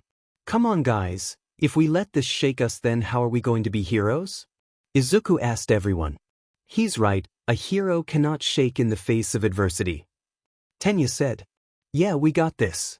Mina said, the rest of the class cheering with her. The test got started with a 50-meter dash. Tenya, to no one's surprise, had one of the fastest times. When Izuku's turn came around, his running mate was a boy wearing a belt with a large buckle. It was likely some kind of support gear. For some reason, he felt his instincts alert to danger. Something wrong, Mon Ami, or are you just in awe of my sparkle? He asked Izuku. So pal, but you don't really do it for me. Izuku said. You're lost. The blonde said. The machine beeped and Izuku shot off ahead. 4.49 seconds is not bad, he thought. The other boy's score wasn't bad either, but his quirk wasn't what Izuku was expecting. A laser that came from his stomach? With the way he thought the boy had a more dangerous quirk. He'd have to watch him, he was hiding something. The rest of the tests weren't that eventful, though Izuku did turn a few heads when he brought out his extra legs for the second half of the tests. Guys, can I get your help? Hitoshi asked Izuku and Tenya. He wasn't in last place, but he wanted to do better. Of course, I will do all that I can to help you. But I must ask that you not have me dance ever again. Tenya said. Man, that was hilarious. If you do, I'll add it to the collection. Izuku laughed. You said you deleted those? Tenya yelled, blushing. I did, Izuku said, but Mei on the other hand was another story. Anyhow, you can count on me, Hitoshi. The test had ended and everyone got their scores. In the end, nobody was expelled. Mr. Aizawa told them it was all a ruse. That was not what mattered to Katsuki right now. There was just so much about him that reminded him of Izuku. Could he be? Was it possible? For now, he'd have to wait and see. If it was really Izuku, then he'd do everything he could to bring him back. A group of men laughed as they circled a woman with white hair in an alley. You know, if you leave now, you get to live. The woman said. Oh, I like when they're feisty. One mocked. He reached out and touched her hair, and suddenly his hand was cold. Before he could pull away, his whole body was frozen. With a flick of her bandaged fingers, his frozen body shattered into tiny pieces. She then turned to look at the others who were petrified. They tried to run, but their feet were frozen to the ground. Let's hope you'll make better statues than your buddy. She smiled darkly as they begged for their lives. Two people were talking in the support department when Mei came up to them. Hey, one of you can broadcast stuff, right? She asked. Yeah, I can. Why? I have it on good authority that the hero course first years are doing battle training today. I want to see my babies in action. Mei said, excited. Her babies were out for their first real field tests. Really, just give me a second. I have to see how my stuff turned out. Her classmate said as he got up to get his phone. How'd you find this out? Another of her classmates asked. A lady never reveals her sources. She snickered them. In the teacher's office, President Mike was snacking on a plate of baked cookies. Those look good, can I try one? Vlad King asked, reaching to grab one and getting a hiss from the voice hero for his trouble. Never try to get between Mike and cookies, Aizawa said as he sipped his coffee. That was a mistake you make once. Back in the support class, Mei was able to convince Powerloader into letting the class watch one, as training, as it was a good learning experience. So far everyone's designs worked, but some improvements could be made. Which ones did you make, Mei? One of her classmates asked. These next ones are mine, Mei said as Izuku and the others came on screen. Isn't that the kid from the entrance exam? Yep, that is my brother, Mei said proudly. Katsuki couldn't help but look at Z whenever the spider boy was looking. He hadn't told his parents that he may have found Izuku after all this time, but he didn't want to get their hopes up if he was wrong.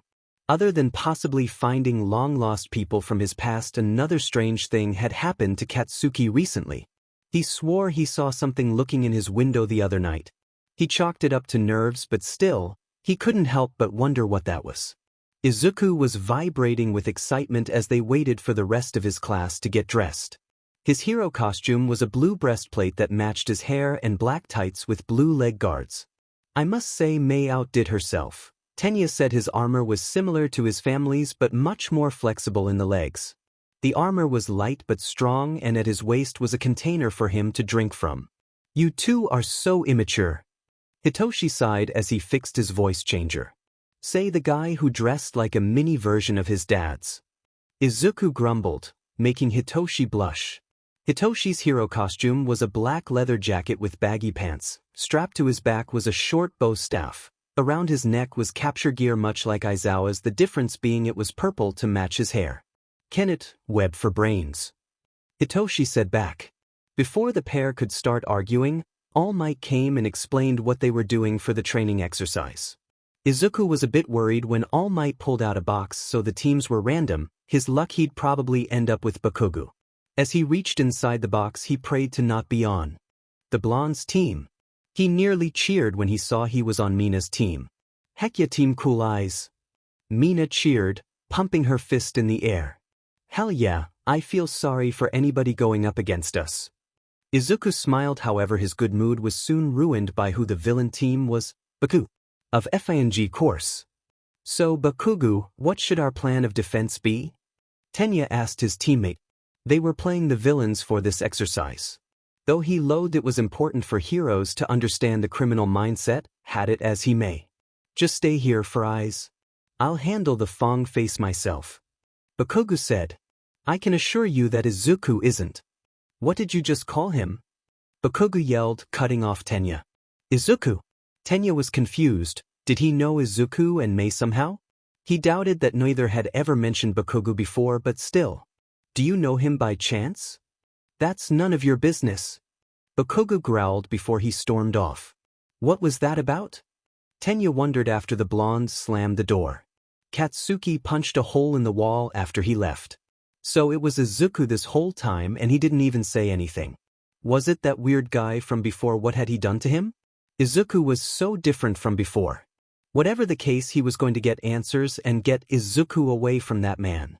Outside the mock building, Izuku and Mina were going over their plan. "Think you can get the weapon? Tenya will probably be guarding it alone," Izuku said. "Sure, but what makes you think that?" Mina asked. "Captain Coblam doesn't seem like a team player. So he'll probably be on another floor patrolling. We divide and conquer," he said. "Got it. Ida may be fast, but I know how to trip up boys like him," Mina said just as All Might gave the okay to enter the building. The pair sweep the 2 lower floors as they make it to the 3rd. Izuku's danger sense goes off. "Get back." They both jumped as Bakugu smashed through the wall they were standing next to. He locked eyes with Izuku. "Sure you can handle this?" Mina asked him. "Don't worry, I got this," Izuku told her. With a final nod, Mina ran off, leaving the two alone. "Well, that's a serious look." "Izuku, I know it's you," Bakugu yelled. "Oh, well, look who's not as dumb as he looks," Izuku said. He was a bit disappointed. He wanted to mess with him more before he realized who he was. "Oh well. But why didn't you say anything?" Bakugu screamed as he rushed at Izuku. In the observation room, the class was watching Izuku and Bakugu fight on the ball of their feet. Hitoshi, on the other hand, kept glancing at the peppermint-haired teen. Where had he seen those eyes before? Then it clicked. Dobby. Before he could ask about it, All Might yelled over the comms at Bakugu. "Bakugu, stop, that will kill him." The symbol of peace ordered. Izuku had to admit Bakugu was pretty tough, but so was he. The one thing that surprised him, though, was the fact he kept asking him questions during their battle. It was starting to piss him off. "Stop acting like we were ever friends. You made it abundantly clear we weren't," Izuku said. The blonde paused briefly before he growled, and his hand went to the pin on his wrist. Izuku's danger sense screamed at him to get away, but there was nowhere to dodge. Acting quickly, he spat a string of web out, trapping the blonde's finger on the trigger. Izuku sighed in relief before he looked at Bakugu. "You still haven't changed. Don't get your way and you lash out. Can't say I'm surprised." Before Bakugu could say anything else, Izuku bit the other, knocking him unconscious. Not long after, All Might shouted that the hero team won. After the briefing, the rest of the teams went and classes ended for the day. Izuku was walking with his friends when he spotted Bakugu. "I'll catch up with you guys," he said. Tenya and Hitoshi looked at him confused but nodded. "Are you sure?" Mei asked him, looking past him at the glaring blonde. "Don't worry, I'll be fine, it's me after all," Izuku said. "That's why I'm worried, but fine. As for you two, have some new ideas for your outfits," Mei said as she dragged the others off. Izuku watched the other walk before he went up to Bakugu and asked what he wanted. "Why didn't you say anything? We could have." "Let me stop you right there. You're not going to stand there and act like you ever gave a DMN about me. Because if you do, you have a funny way of showing it. All you had to do was tell them the truth, but you didn't because you always have to be the hero," Izuku said bitterly. "Izuku, I don't want your FING apology. Just leave me alone." Izuku turned to walk off before adding, "And stop using my first name. You don't know a DMN thing about me, so stop acting like you do." With that, Izuku walked off, leaving the blonde there with his words. Tensei relaxed once walked inside. It was a bit late for him to be getting home, so the kids were already sleeping, but to his surprise, James was up and waiting for him. "Hey buddy," Tensei said, and to his surprise, the goose grabbed his pant leg and started pulling him towards his and Dobby's bedroom.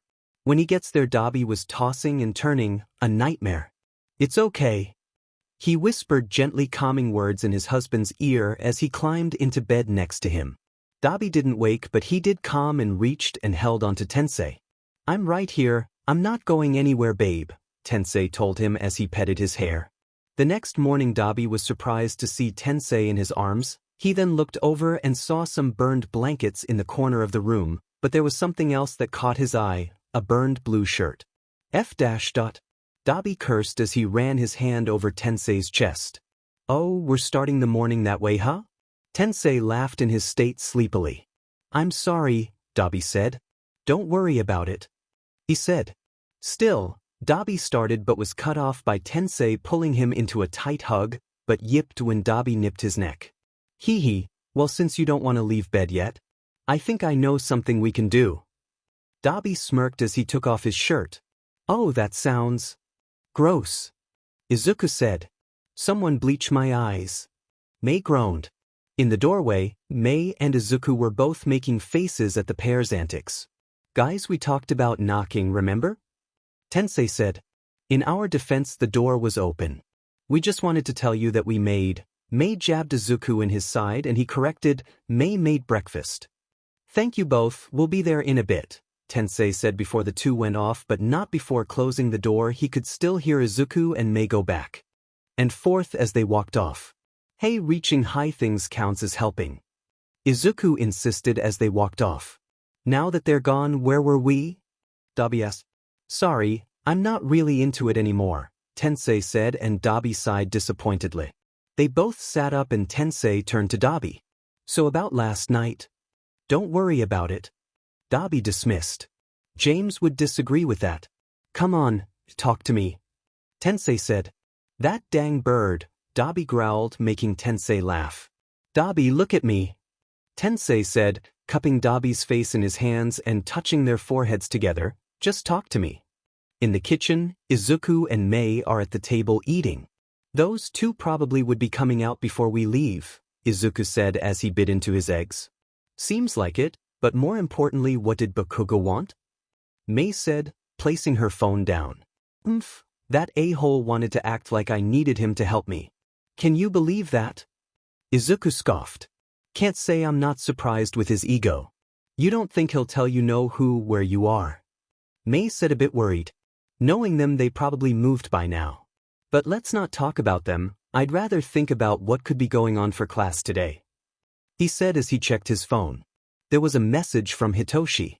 "We got to go, ride is here." "Already?" Mei said as she placed his dish in the sink and grabbed her backpack. "Cloud must have been called in early." Izuku shrugged as they yelled their goodbyes. James waddled behind them. "You coming with us today, pal?" he asked, and James honked back. Once they were in the car, Tenya was already sitting in the back with a sleepy Hitoshi. Are my brother and Dobby not going to see us off? Tenya asked. Don't think so. Today's Tensei's first off day in a while, and I don't think those two are going to be leaving their bedroom anytime soon, Izuku said. That is very unhealthy.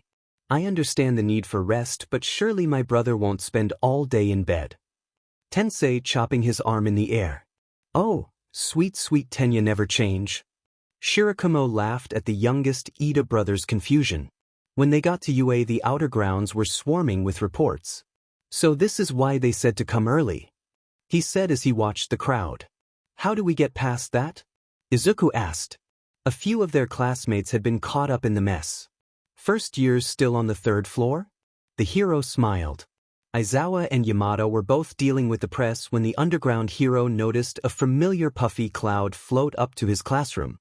Aizawa simply shook his head. At least they didn't have to worry about one of these vultures triggering Izuku.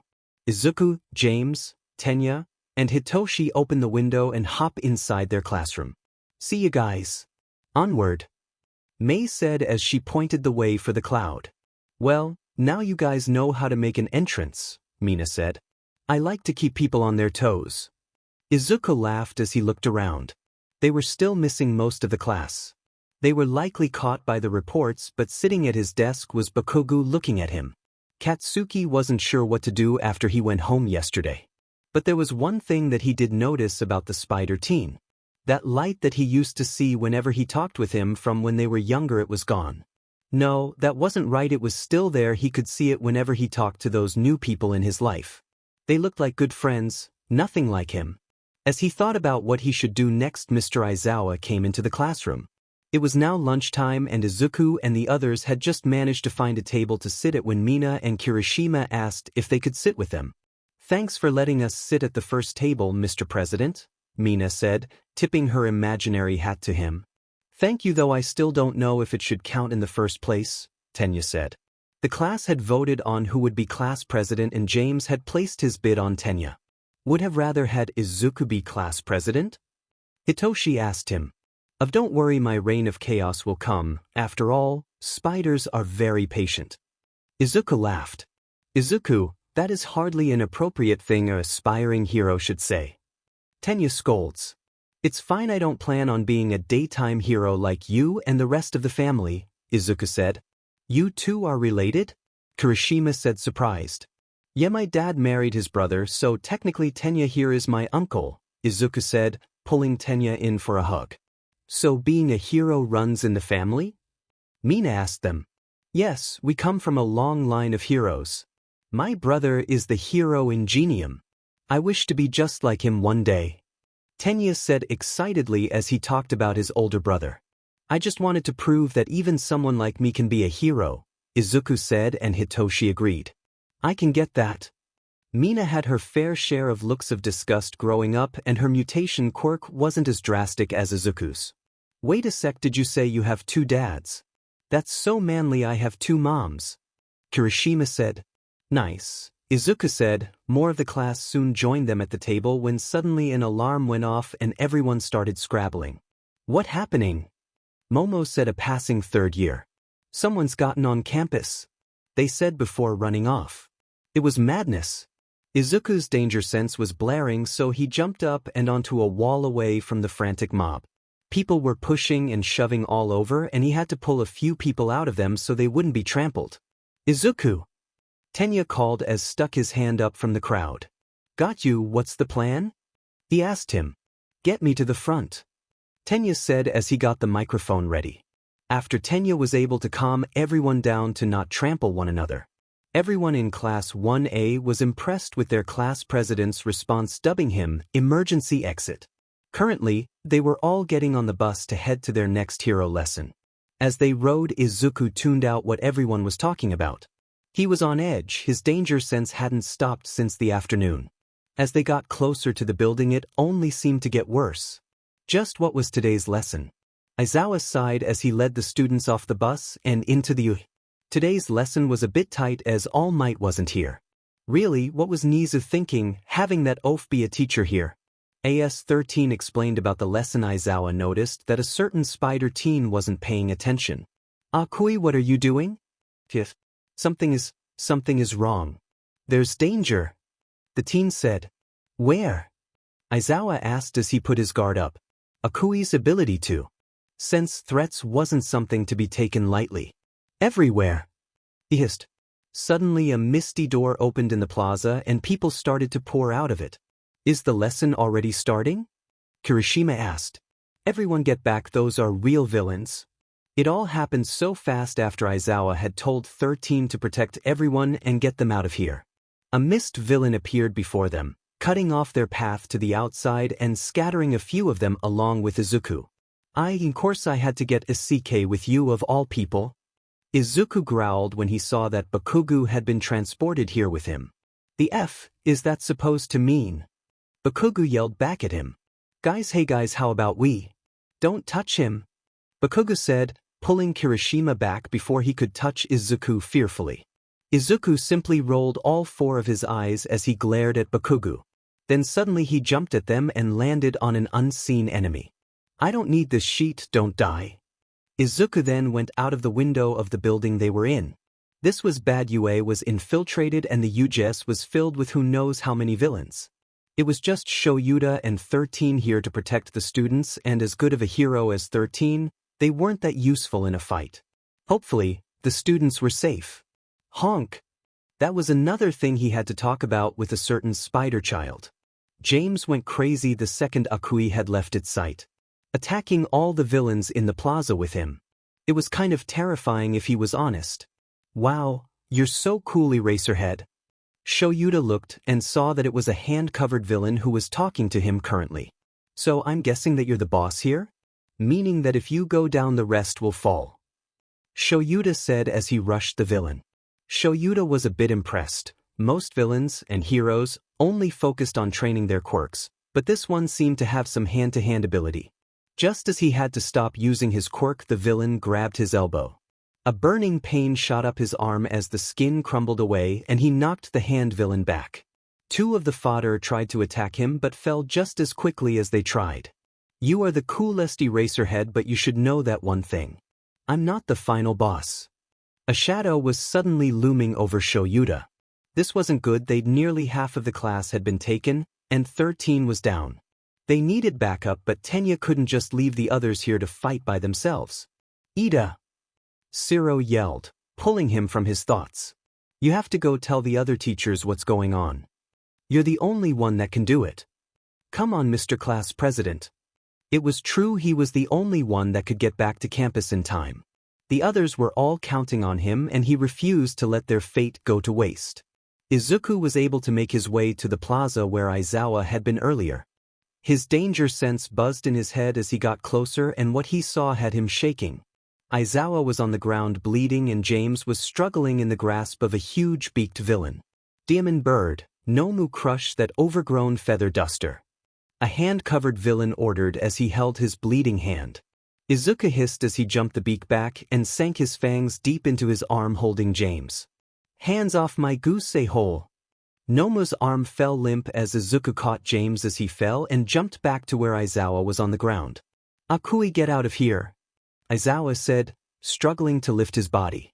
You should just leave now, my venom will have the big guy down in a bit, Izuku said, bluffed.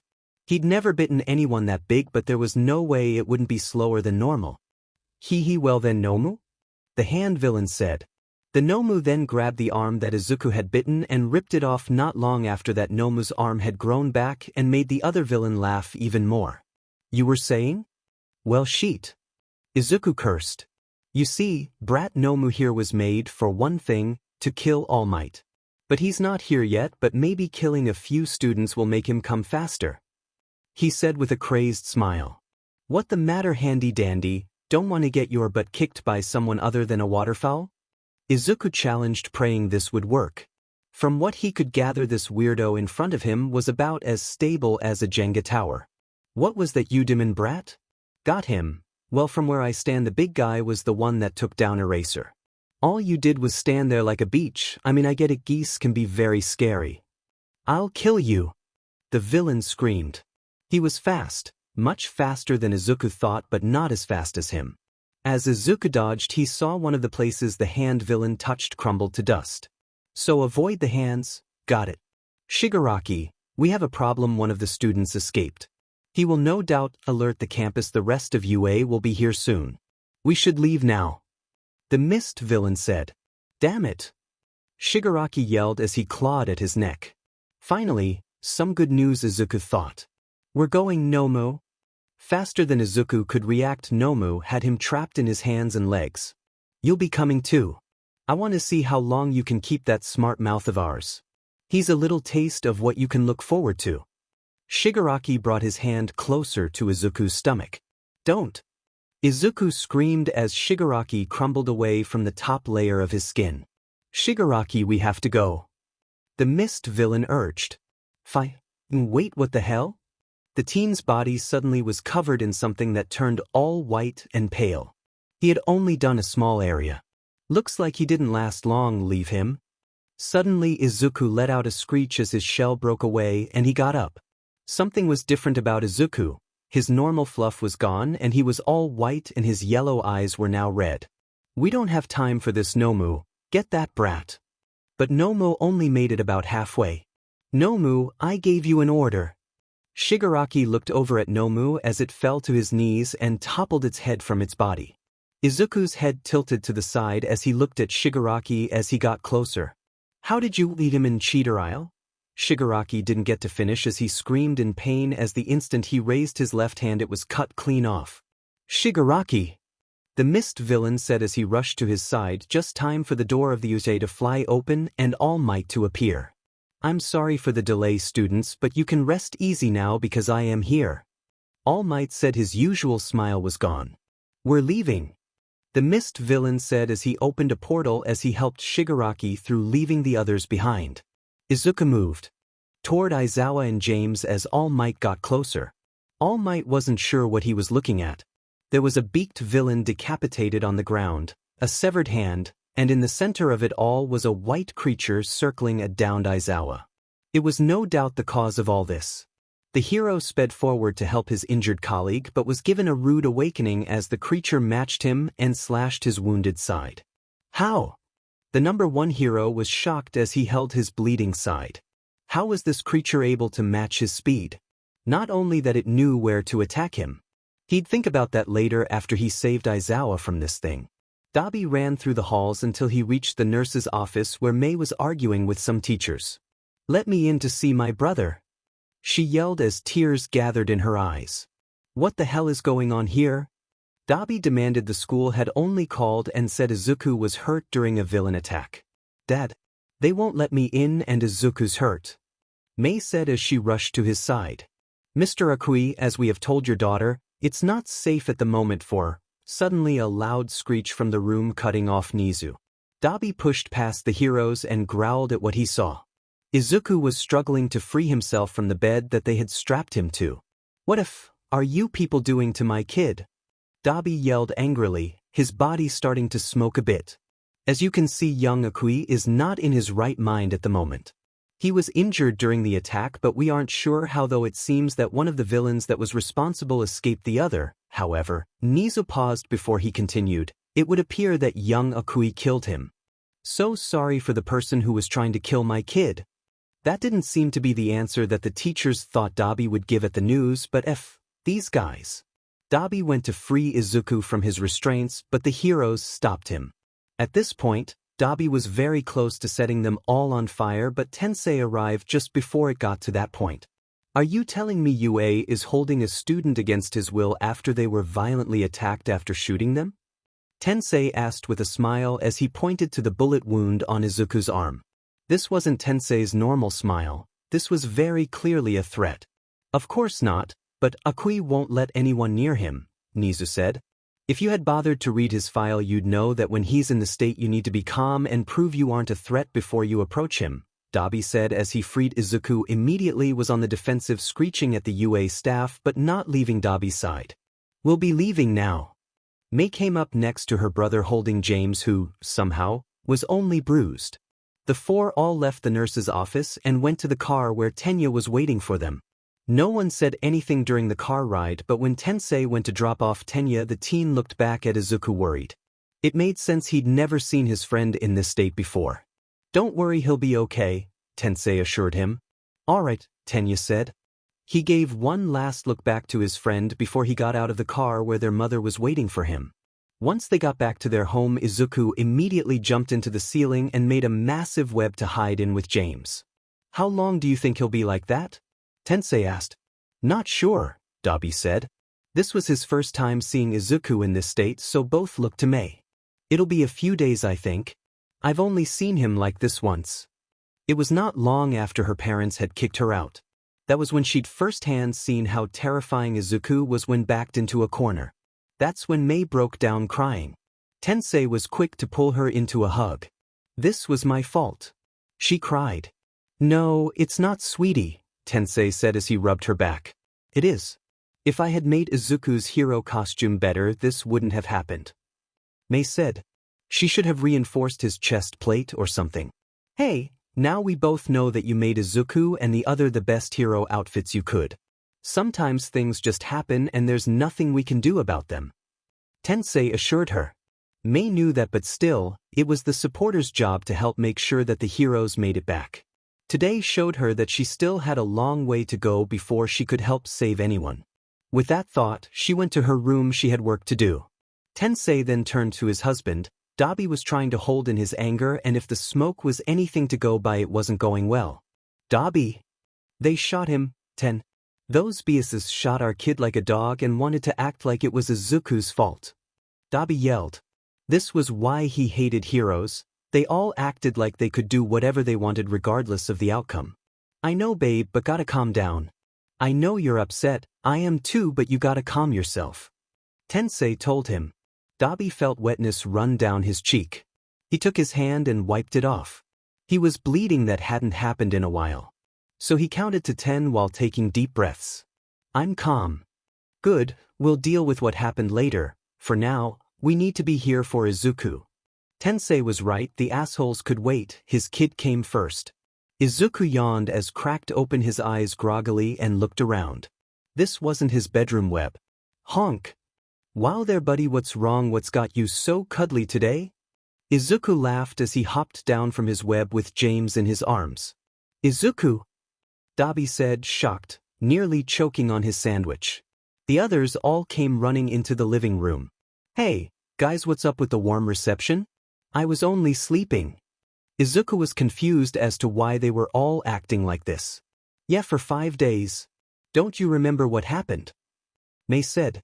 Izuku didn't understand what she meant at first before the attack on the USJ came back to him. He placed his hand on his stomach that it was fine, which only meant one thing. Did I hurt anyone? Izuku was worried. He had no control over himself when he was like that.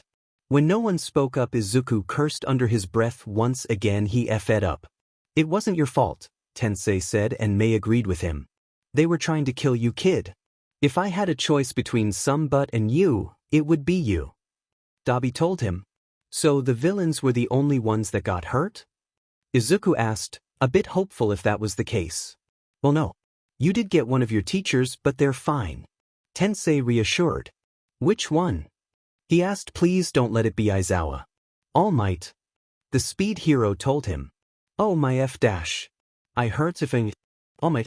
This is it, I'm done. Out of all the people out there, it had to be Japan's #1 hero. Hey, calm down, it's not that bad.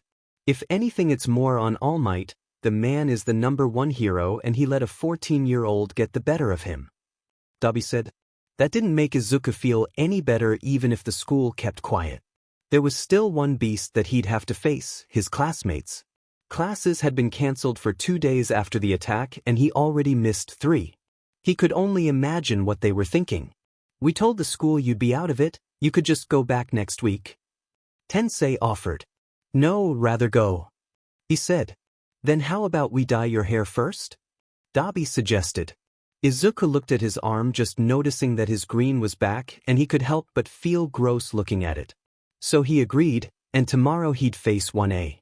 In his RC. Katsuki had a knot in his stomach ever since the attack at the USJ. It had been some time since he'd last seen that form of Izuku's, but it still sent chills up his back. He didn't dare get closer when he was in the plaza, but still noticed the large mark on the spider teen's back right near where his legs came out. He knew that Dobby person was bad news. Izuku was probably afraid to say anything. That was when Izuku walked into the classroom. "Don't worry, Izuku, I will save you," Katsuki said to himself. Izuku walked into the classroom and everyone's eyes locked in on him. Izuku wanted to squirm under their gaze and he could feel his instincts telling him to leave, but he refused. What happened, and there was nothing he could do about it, so he went to his seat not saying anything.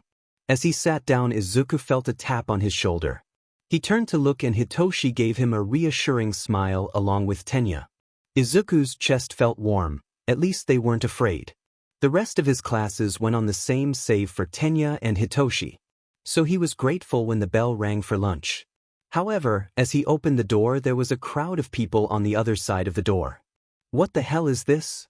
Izuku groaned. He was not in the mood for this crap. "Isn't it obvious we all came to see the rumored person who killed a villain? Though looking around I'm guessing it's you, seeing as how you weren't here the last few days." A blonde-haired teen smirked as he got to the front of the group. "Yeah, well, you saw me now, can you all move please, I'm hungry," Izuku said with a bored look. "Well, I have to say that I'm surprised that Yua even let you back here," he said. Others in the crowd agreed with him. One with purple ball on his head said he should take his place in the hero course. Before Izuku could say anything, Tenya spoke up. "No, see here, that is quite enough." What Izuku did was in self-defense. If he hadn't done what he'd done, those villains would have taken and done who knows what to him. "You all should be ashamed of yourselves for acting like this. Preying on the trauma of others isn't what aspiring heroes should be doing," Tenya said. All were looking sheepish now as they walked away. "Now then, I believe we are headed to the cafeteria, yes?" Tenya asked. Izuku nodded while Hitoshi just smirked as he followed them, but not before shooting a glare back at their class. "Thanks, guys," Izuku said as they walked.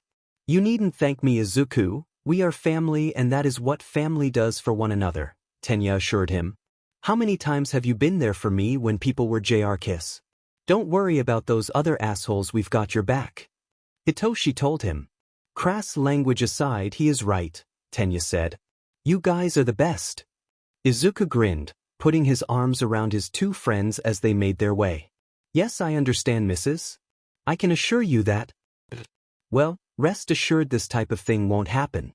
Have a good day, Mrs. Ida." Nizu sighed as he hung up the phone. "That didn't seem good," All Might said. The two heroes were sitting in Nizu's office. The aftermath of the USJ attack was still being cleaned up. People wanted answers on how villains were able to infiltrate UA. "I can't say it went well. Mrs. Ida isn't pleased about what happened, not that I can blame her. While it is understandable, we were in a state of alert that doesn't excuse what happened." Nizu said Professor Snipe was particularly upset about the whole thing. The last thing any of them wanted was to harm a student. "How are you doing, All Might?" he asked. "Well, as I can.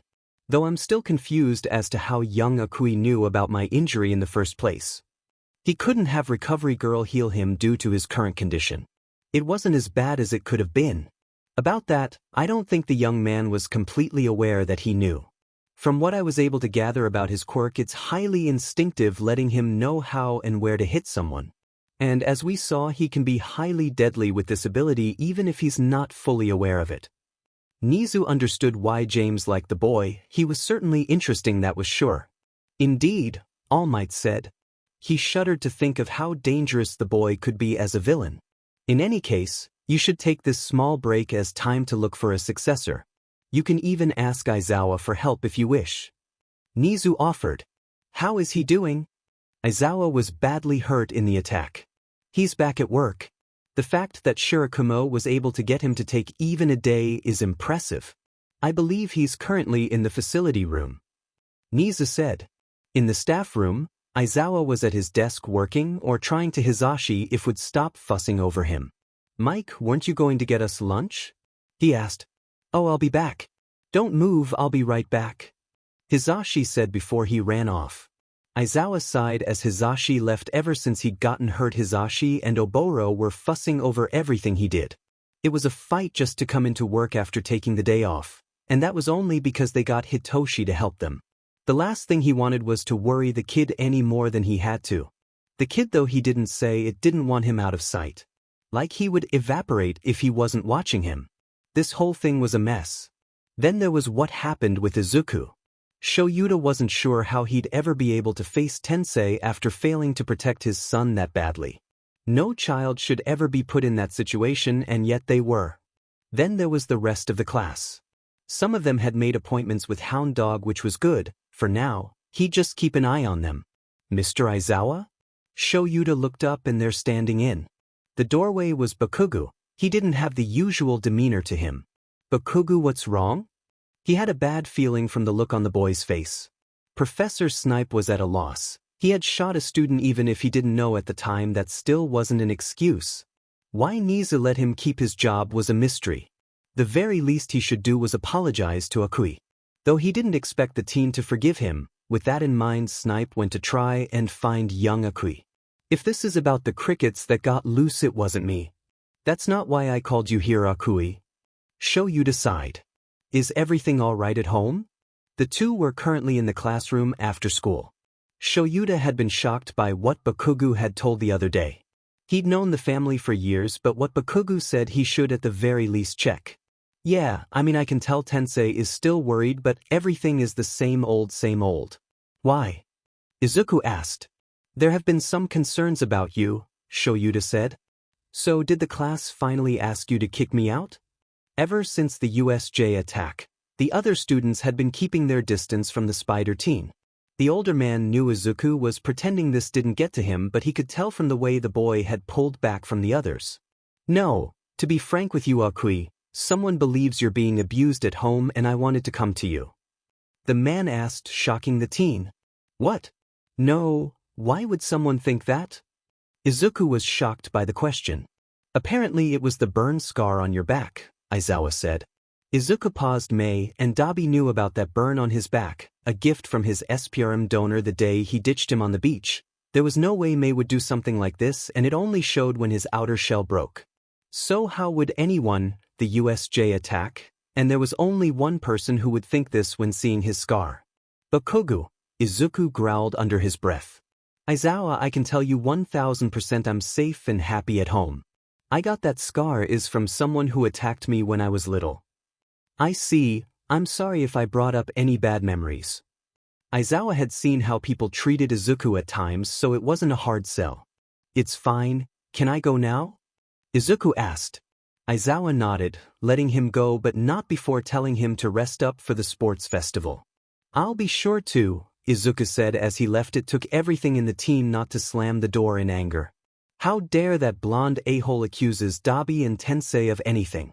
For now, Izuku had to hold on to his rage after all the sports festivals ended the same every year. Oh Bakugu, you have no idea what you're in for. Soon the sports festival arrives and Class 1A was getting ready. Akui. Todoroki said. Yeah, what's up? Izuku was confused. Todoroki never really talked to him or anyone before. I want you to know that I plan on beating you today. Todoroki's words held doubt in his statement. Well, you certainly are welcome to try. Izuku looked over his shoulder where Bakugu was. Izuku's eyes locked onto the blonde. That goes double for anyone else. Oh, are the class strongest throwing down a challenge? Well, I'm game. Kirishima said. Others in the class joined in firing everyone up as they made it to the field. Dobby whistled as he walked down the street. He was on his way to meet Tensei so they could watch the kids at the festival. Dobby couldn't help but laugh. If you had told him a few years ago he'd be married to a hero, he would have turned you to ash.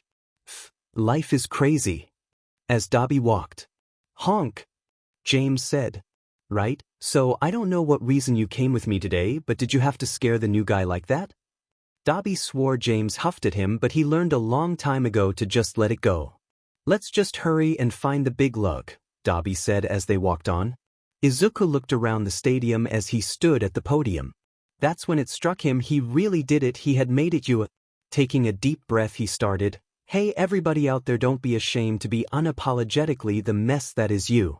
Now let the chaos begin. Plus ultra. The Spider Teen's speech seemed to resonate with the crowd as they cheered. That was surprisingly tame for you, Hitoshi said. I think it was an excellent speech. I feel invigorated now more than ever to showcase what I'm capable of proudly. Ida said. Speaking of showcasing Hitoshi, you have the honor of helping me showcase my latest baby in action. Mei said proudly, making Hitoshi pale a bit. Whenever Mei got that look in her eyes, there was no stopping her. Hee, looks like you lucked out. Izuku laughed. Oh, don't worry dear brother, also have a role to play in this, Mei said, making the taller teen gulp. Ha! Mei cackled as they crossed the finish line on a 0-pointer. When you said you had a plan for the robots, I think it was that, Izuku said as he helped them all get down from the massive robot. Of course, you couldn't understand the depth of my genius. Mei had somehow made a device that when used with Hitoshi's brainwashing let her take control of the machine and drive it right over the finish line. That's fair, but next time maybe go a bit easier for Hitoshi's sake. Izuku looked over and the poor purple-haired teen was still puking in a bush off to the side. He'll be fine, Mei said as she got her next baby ready. Up in the private booth, Loud Cloud laughing up a storm at what he just saw. Oh man, that was crazy. These kids are nuts. Though I'm not surprised one of them is mine after all. Can you stop your incessant laughing?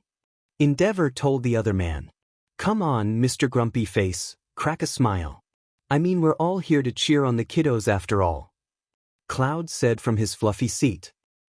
If you think that pathetic boy has any chance of beating my Shudo, you are mistaken. Endeavor sneered.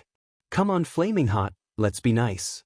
The kids are all down there doing their best and today is about them, not us and our insecurities.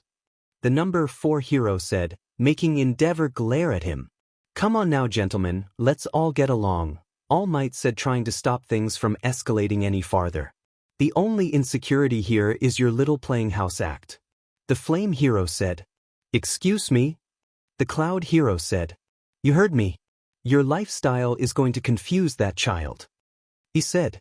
Endeavor, I think that's taking things too far, All Might said. No, All Might, it's fine. It's just the 3 of us here and that's a rare chance for us to talk. So tell me, Endeavor, how's your wife? Endeavor growled at the small man. Cloud. Oh, that's too bad, but I can't blame her. If I had you to come home to every night, I'd be in a hospital too. Endeavor seemed to be upset as his flames got bigger. Why, you little? Oh, there is nothing about me that's little. You can ask both my men about that. Cloud watched as the Flame Hero stormed off in a huff. He and the Flame Hero never got along, but the a-hole crossed a line. Don't you think that was a little mean? All Might asked. All Might, if you don't stand up to bullies, they just keep coming back worse, Cloud said as he went back to watching the kids. DMN it. Tensei was in a bad spot, unable to move and facing off with the hero killer. You put up a good fight, but in the end, you were weaker. The hero killer said as he raised his sword over Tensei. When suddenly a wave of blue flames came rushing the villain, making him leap back. Sorry, but the only one allowed to blow his back out is me, Dobby said, his eyes seeming to be burning with his fire as he glared at the hero killer. Dobby, what are you doing here? Tensei asked weakly. You weren't at your agency, so I came looking for you. A good thing to you look like sheet. He joked, making Tensei roll his eyes. I'll warn you now, leave now or you shall fall here as well. The hero killer said, pointing his sword at him. Yeah, that's not happening, no nose, Dobby said as he lit his hand on fire.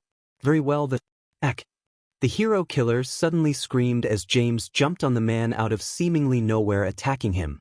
Dobby and Tensei were taken back as they watched James face off against the hero killer. Dobby was the first to come out of shock and asked Tensei if he could move. When he told him no, Dobby picked Tensei up, armor and all, in his arms, bride style. You always know just how to sweep me off my feet. Tensei laughed as Dobby rushed him out of the alley he'd been fighting in.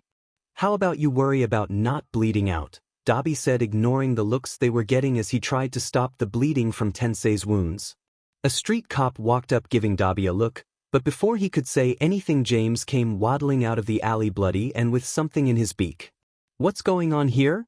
The officer asked as they all realized that it was an ear.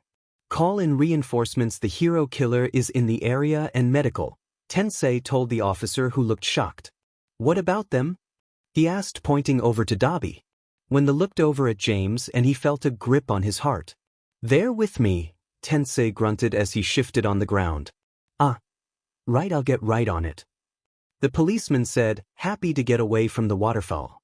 Hee hee, remind me not to get you your bad side, buddy. Tensei laughed weakly.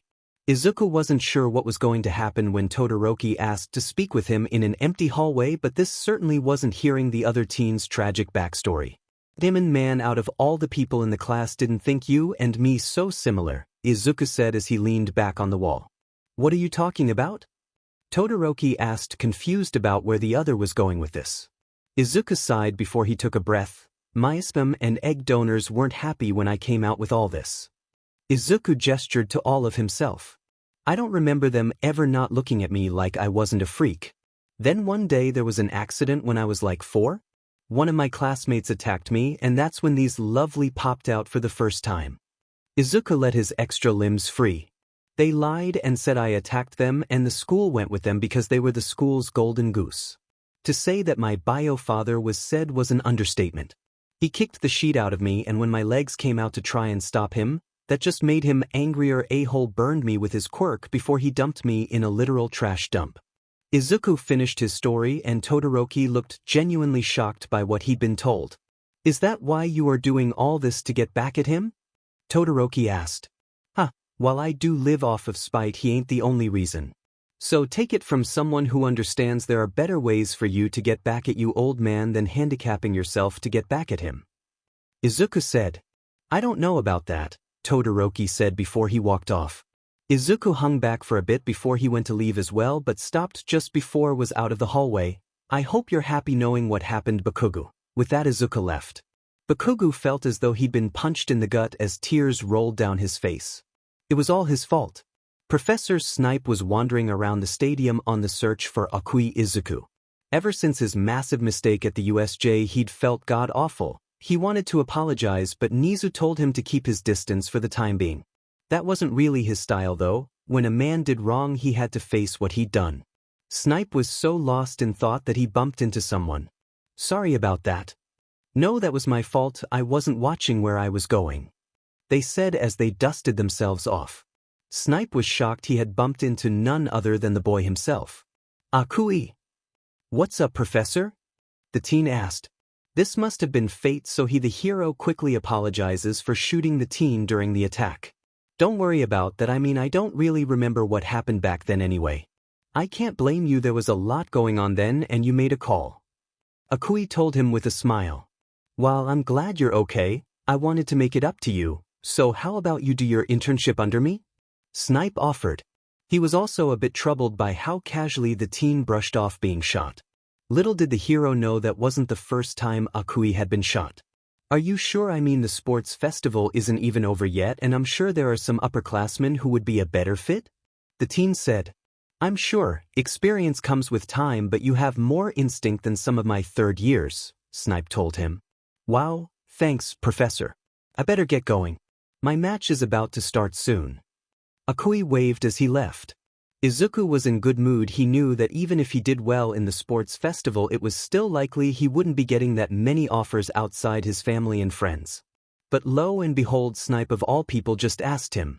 Then there was the person he was facing for his match. Are you smiling because you are in awe of my presence? Manama asked him.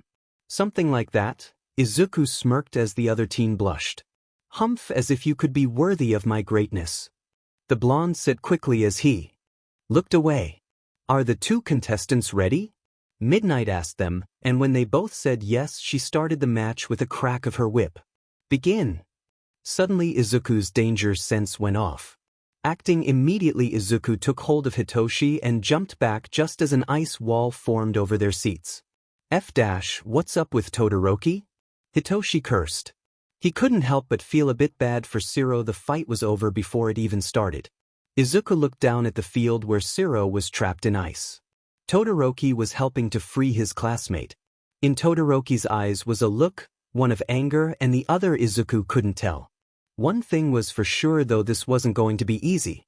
There was a small break while they fixed the field, so Izuku decided to walk around for a bit. Maybe I can catch one of the third year's fights. Izuku's danger sense went off just before he turned a corner, making him stop in his tracks. Cautiously he peeked around the corner, and right there was the number 2 hero looking just as angry as ever. What was he doing here? Maybe he was looking for Todoroki? Whatever it was, Izuku didn't think he wanted to be a part of it, but he had no choice. Endeavor was blocking his way. So taking a deep breath, Izuku walked forward. There you are. Endeavor said as Izuku came into view. Can I help you? Izuku said. This man reminded him too much of a certain someone. Is that any way to speak to an adult boy? Endeavor said, crossing his arms as he looked down at the teen. It is when they corner me and I don't know them. He was not about to do this. Do you think if he yelled stranger danger the man would leave him alone? Humph, that's the problem with young people nowadays, no respect. Endeavor huffed. Izuku had resistance rolling all four of his eyes. Is there something you need from me? You were the one that took down that villain that was made to take down All Might, aren't you? The man asked him. Yeah. Izuku said, confused about where this was going.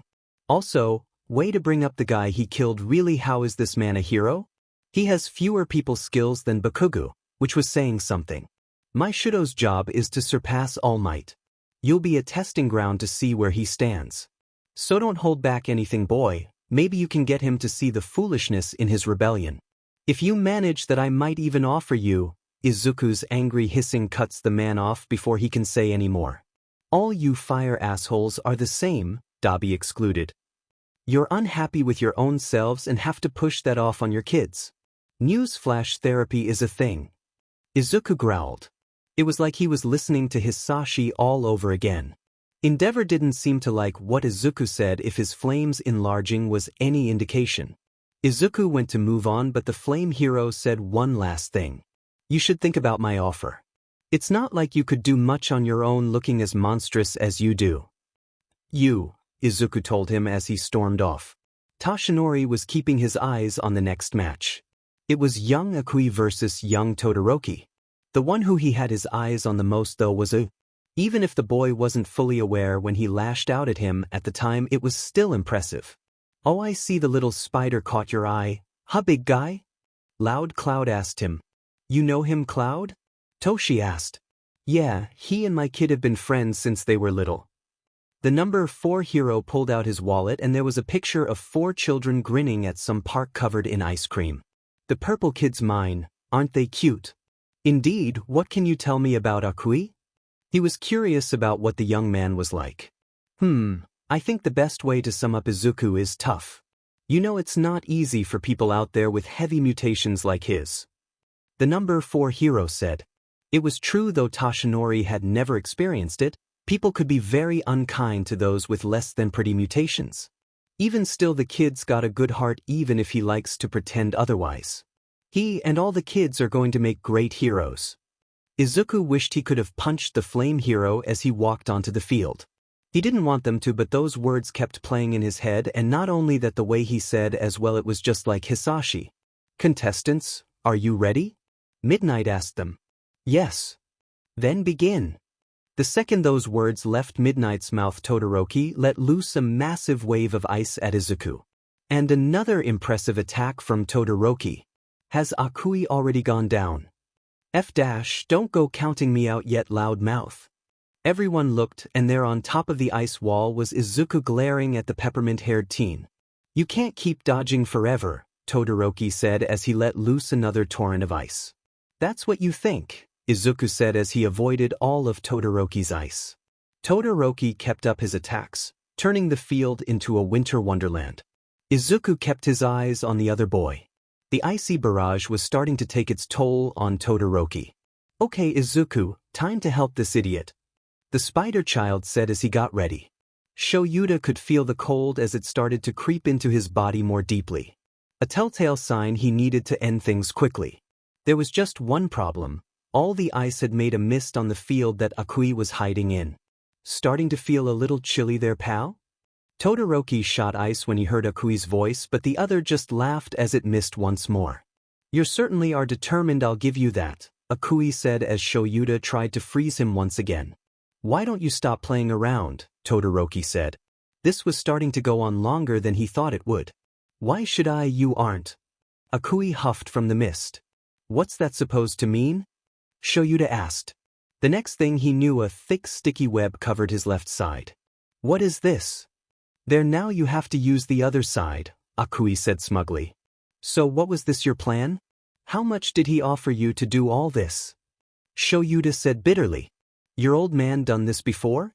I mean, that makes sense with how casual he was when he made the offer. Your dad SCKS man. As for what he offered me, I turned it down. He said. Then why are you trying to get me to use my left side? Shoyuta wasn't going to let himself be tricked again. He thinks back to the first time his father paid someone to use his other side. He believes he was 10 when it happened. Oh, I am trying to get you to use your other side, but not because of that walking asshat, Kui said. Really? Shoyuta scoffed. Do you think you can go out there and help people half-ped? Heroes try their best and people still die. So what do you think is going to happen when you aren't even trying? Akui asked, the playfulness of his voice gone. I won't use his power. He couldn't. Memories flashed through his head of everything his father had done to him and his family. As much as I'd love for him to be here right now so I could take that stupid look off his face. He isn't fighting me right now, you are? Akui slowly walked out of the mist with his extra legs out and fangs dripping. Now come at me. Tashanori along with most of the crowd couldn't see much once the mist got too thick. That all changed though as flames burst to life, clearing away the mist. Wow, looks like they're kicking it up a notch. Cloud smiled at the display. Katsuki breathed deeply as he walked onto the field. After everything he learned, he felt sick. Everything that has happened to Izuku since he lied was his fault. He deserved those hate-filled looks Izuku gave whenever he was around. Unfortunately, Akui Izuku has forfeited this match. So we'll move on to the next one. Midnight said. What happened? There was no way the spider teen would just drop out, no matter how much he disliked Katsuki. Midnight leaned in and whispered, he has a family emergency, so he left. What could have happened that made Izuku leave? Mei's match had Izuku in tears as the builder used Tenya as basically a billboard for her babies. In the end, Mei wasn't interested in winning, and once the last of her machines was shown, she forfeit. That's when they got the call. Tensei had been hurt after a run-in with a villain and was at the hospital. Mei immediately said she was going to meet them. Tenya went with her, so he forfeited as well along with Izuku. Their grandfather picked them up from UA. They rushed to the hospital and ran into Tensei's room. What are you three doing here? The festival isn't over yet. Tensei said. You're more important than the pony show. Mei told him. Brother, what happened? Tenya asked as they came into the room. He had a run-in with the hero killer, Dobby growled. Izuku and Mei knew that the hero kill was lucky Dobby didn't turn him into ash. What? The Tenya said, shocked. They heard about the hero killer on the news. The man had quite the body count on his hands. Yeah, thankfully I had my own hero looking out for me. Tensei smiled loopy from the drags as he looked at Dobby, only for James to honk at him. Of course, you were a big help to James. I'll say.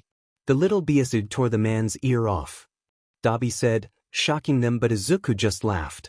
Hee, yeah, nobody is hurt James people, Izuku said as he petted and hugged the goose who looked all too proud. You should have seen when the police officer tried to take it from him. Tensei laughed only to grimace in pain. That's enough, now you need to rest. Mrs. Ida said. Yeah, that sounds pretty good, Tensei said as he closed his eyes. The medication kicked in. As everyone watched Tensei resting, Izuku walked over to Dobby. What's up, little spider? Think we need to talk about Todoroki, Izuku told Dobby, who froze in place. Professor Snipe was anxiously waiting to greet young Aki on his arrival. He was still surprised that the boy's family was okay with him taking his offer. Suddenly a car pulled up and the spider teen walked out. Hey Teach, the teen said as he got out. Akui, I'm glad to see you made it. The hero said. So you must be Snipe. I've heard a lot about you. An older woman said as she got out of the car. He knew that voice all too well. Mrs. Ida, the hero said.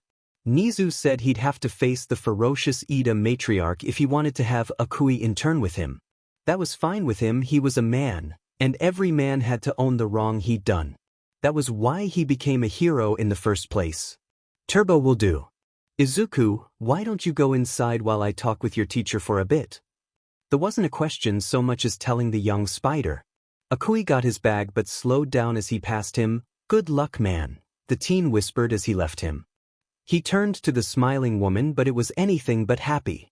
Izuku should have known that his granny being fine with him interning at Snipe was too easy. So when she showed up that morning saying she'd be taking him, he didn't argue with her. "So you must be the new blood." Izuku turned and there was an older-looking teen that was covered in spines with green skin. "Guess so. Name's Izuku Akui, and who might you be?" Izuku asked them. "Just call me Sharp, you must be the first year. Don't worry, as your upperclassman, I'll show you the ropes around these parts, little buddy." Izuku held back a groan. The upperclassman was only a head taller than him. "Looks like you two are getting along," the man said as he came into the office. Even in the mask, Izuku could tell the man was worn out, not that he could blame him. His granny had a tongue like a viper. "Don't worry, boss, I can tell we'll be the best of buds when this is over." Sharp smiled. Izuku ducked out of the way before he was pulled into a hug. "Not a hugger, I get that I can be a bit prickly myself." Improvising their point by extending the spikes with a laugh. Izuku rolled his eyes. This was going to be a long week. "You know I'm not helpless, babe," Tensei said from his place on the couch in their living room. Tensei had just been released in time to see the kids off but was on strict bed rest for the next few weeks, and Dobby was making sure of it. "You are for the next few weeks, you are," Dobby said as he brought over their lunch on a tray. "James, can you tell him I'm fine?" Tensei said, looking to the waterfowl for help. James got up from his bed and hopped onto his chest and sat down, not moving. "How could you?" Tensei said, feeling betrayed. James normally was on his side, but then again that was normally for when Dobby or the kids were having a tough time. "Good bird," Dobby said as pet the goose's head, "and you stop sulking or I won't be making the beef stew you like so much for dinner." "You would do that to me, the love of your life?" Tensei gasped in fake shock at Dobby's threat. "I will, and it would be a real shame too. I'd planned to show how happy I was that you were home. You know, with the kids gone and all, but if rather fight me then. That's just plain mean." Tensei whined. "And you love me anyway," Dobby said, giving him a kiss on the cheek. Tensei sighed, knowing he lost for now. There was something else he wanted to talk about with the house empty. "So what are you going to tell them?" Tensei asked with seriousness in his voice. "I don't know. When I left, Fumi was still and I thought at least she'd make it bearable, but..." Tensei took his hand. This whole thing was a mess. Izuku had pieced together that Dobby and Shudo were connected, and even Hitoshi had his suspicions as well. But how could he just tell them about the fact he was Endeavor's long-thought-to-be dead son? The one that was cast aside when it was proven he was defective, unlike Enji's perfect creation, he thought bitterly. When Endeavor told him he wasn't good enough and cast him aside, still hurt him. But what also hurt him was the fact he just left. He should have done something, anything to help his younger siblings, but no, he ran like a coward. "Whatever you plan, just know, I'm here for you." Tensei was the only person he told everything about his past. He'd thought that the man would see him as Enji had and cast him aside after he knew, but no. Dobby felt his heart warm when he thought back to his husband offering to punch the number 2 hero on his behalf. Still, that didn't make it okay to look the other way about what he knew the other was doing. It was probably worse for his younger brother. Tanya had happily gone along with whatever his father put him through just for his father's approval. Look where that got him. Hesitating to help his baby brother because of something that wasn't his fault. It wasn't Shuda's fault, it was Enji's for treating his children like lab mice, and Tanya's fault for letting him continue. "I want to do something, but what can I do?" There was no way Enji ever let his perfect child go without a fight. While they talked, James had his own plans starting to take shape. Endeavor was out doing his rounds when something foreign to the flame hero happened. He felt cold to the point where his flames went out for a moment. Just what was that? Was he getting sick by chance? He didn't have time for that kind of weakness. Still, he couldn't get rid of the danger he felt looming over him. "I have to ask, why did you choose this agency?" Best Jeanist asked Katsuki as he looked the boy over. "What do you mean? You invited me here." The teen asked, glaring at the man. "That I did, but that doesn't mean you had to come." The hero said, "Whatever, I'm here now and I ain't going anywhere." Was this guy making fun of him or something? I can see that attitude is also one of the things we'll be working on, Genius said as he pulled out a comb and a barber's chair came up from the floor. One impromptu grooming later, Katsuki was fuming in the room he was staying in for his internship. Who did that a-hole think he was saying that his actions didn't reflect that of a hero? He didn't know him. Katsuki's hands popped with anger. That's when he heard people talking outside the door. I can't believe it took them this long to put the boss in this case. I know, right? If they had brought in a higher-ranked hero sooner, then maybe the hero killer's body count wouldn't be this high. The hero killer? That was the guy that put Akui's guardian in the hospital. Before Katsuki could hear more, the two sidekicks walked away, but the blonde had heard what he needed. This was his chance, it had to be. He could finally make it up to Akui.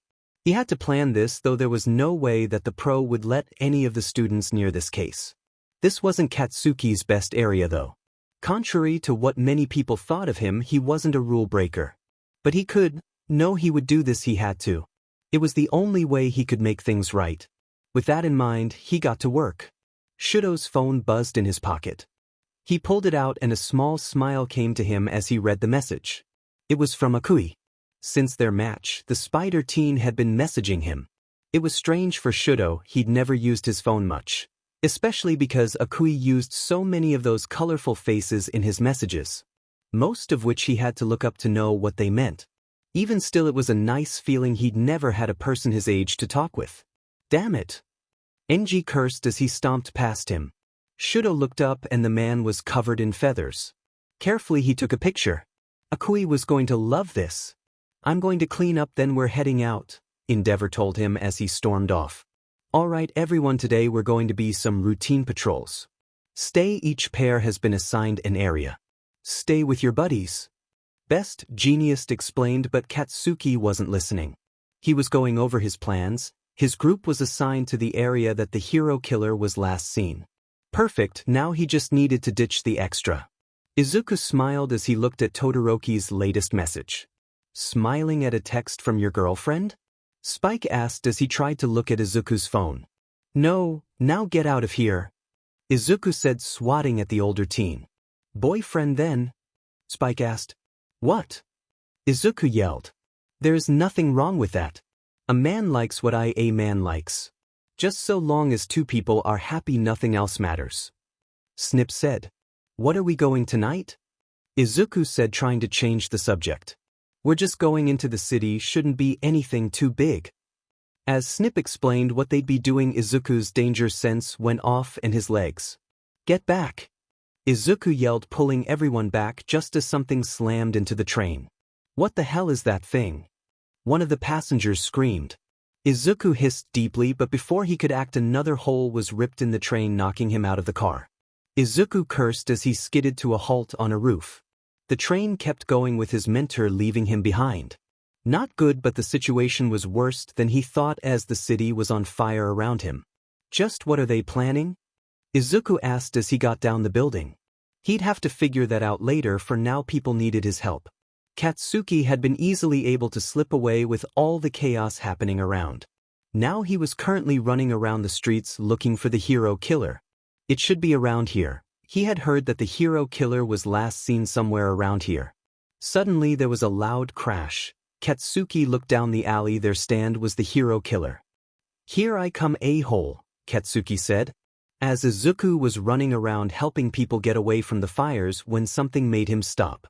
A young child was pinned in a car by an overturned oil truck and the fire was getting closer. Quickly he ran over to the trapped car and the little girl moved back from the window fearfully. Hey, now I'm not here to hurt you, I just want to help you, okay? Told the little girl. She looked at him wearily before pointing over to the driver's seat. Mama's hurts, she said. It's okay, I'm going to save you both, now cover your face. Izuku then broke the window and pulled both from the car just in time. It was that time the woman woke up and screamed in Izuku's hold as she struggled. Ma'am, please, Izuku said, trying to calm her. It's okay, Mama, the spider saved us. The little girl said. The woman calmed down. He did? She asked, and her daughter nodded. I'm so sorry, the woman apologized. It's fine, if you go that way the fire has been contained, it should be safe there, Izuku told them as he pointed the way. Thank you, the woman said as she took her daughter. Bakugu, where are you? Izuku looked over. That was one of Best Genius sidekicks. Izuku knew Bakugu. It was unlikely the other teen got separated unless. That if, idiot. Izuku yelled as he ran off to go look for the blonde. You are weak, Stain said as he stabbed Katsuki's shoulder and liked the blood from the blade. No. Katsuki cursed as he tried and failed to move. You are unworthy. You talk of being a hero but just want to prove your strength. Worms like you shall be purged. Stain said as he raised his sword. Was this it? Then Stain suddenly jumped back just as a pair of spider legs slashed at him. What are you doing here? Katsuki asked as he looked up at his unlikely savior. What do you think, saving your dumbass? Izuku told him before he focused on Stain. So you're Stain the hero killer? Don't suppose I could get you to surrender, could I? Izuku asked. There wasn't just Bakugu here, there was another person too, a hero from how they were dressed. That was a problem, he couldn't carry them both and escape. Another interloper, leave now lest you be called with these others, Stain said. You know that's pretty big talk for someone who got there but kicked by a waterfowl. Izuku laughed, making the other growl. So then you are here for revenge then? Stain, was this just another one of the many fakes? But Izuku scoffed. I'm not here for revenge. I'm not here to save a friend or any of that shit. I don't even like this dude. But that doesn't change anything when someone needs help. You help them. The rest doesn't matter, he said before he rushed at Stain. Izuku was shocked Stain was able to react and block him, but the teen was able to get behind him.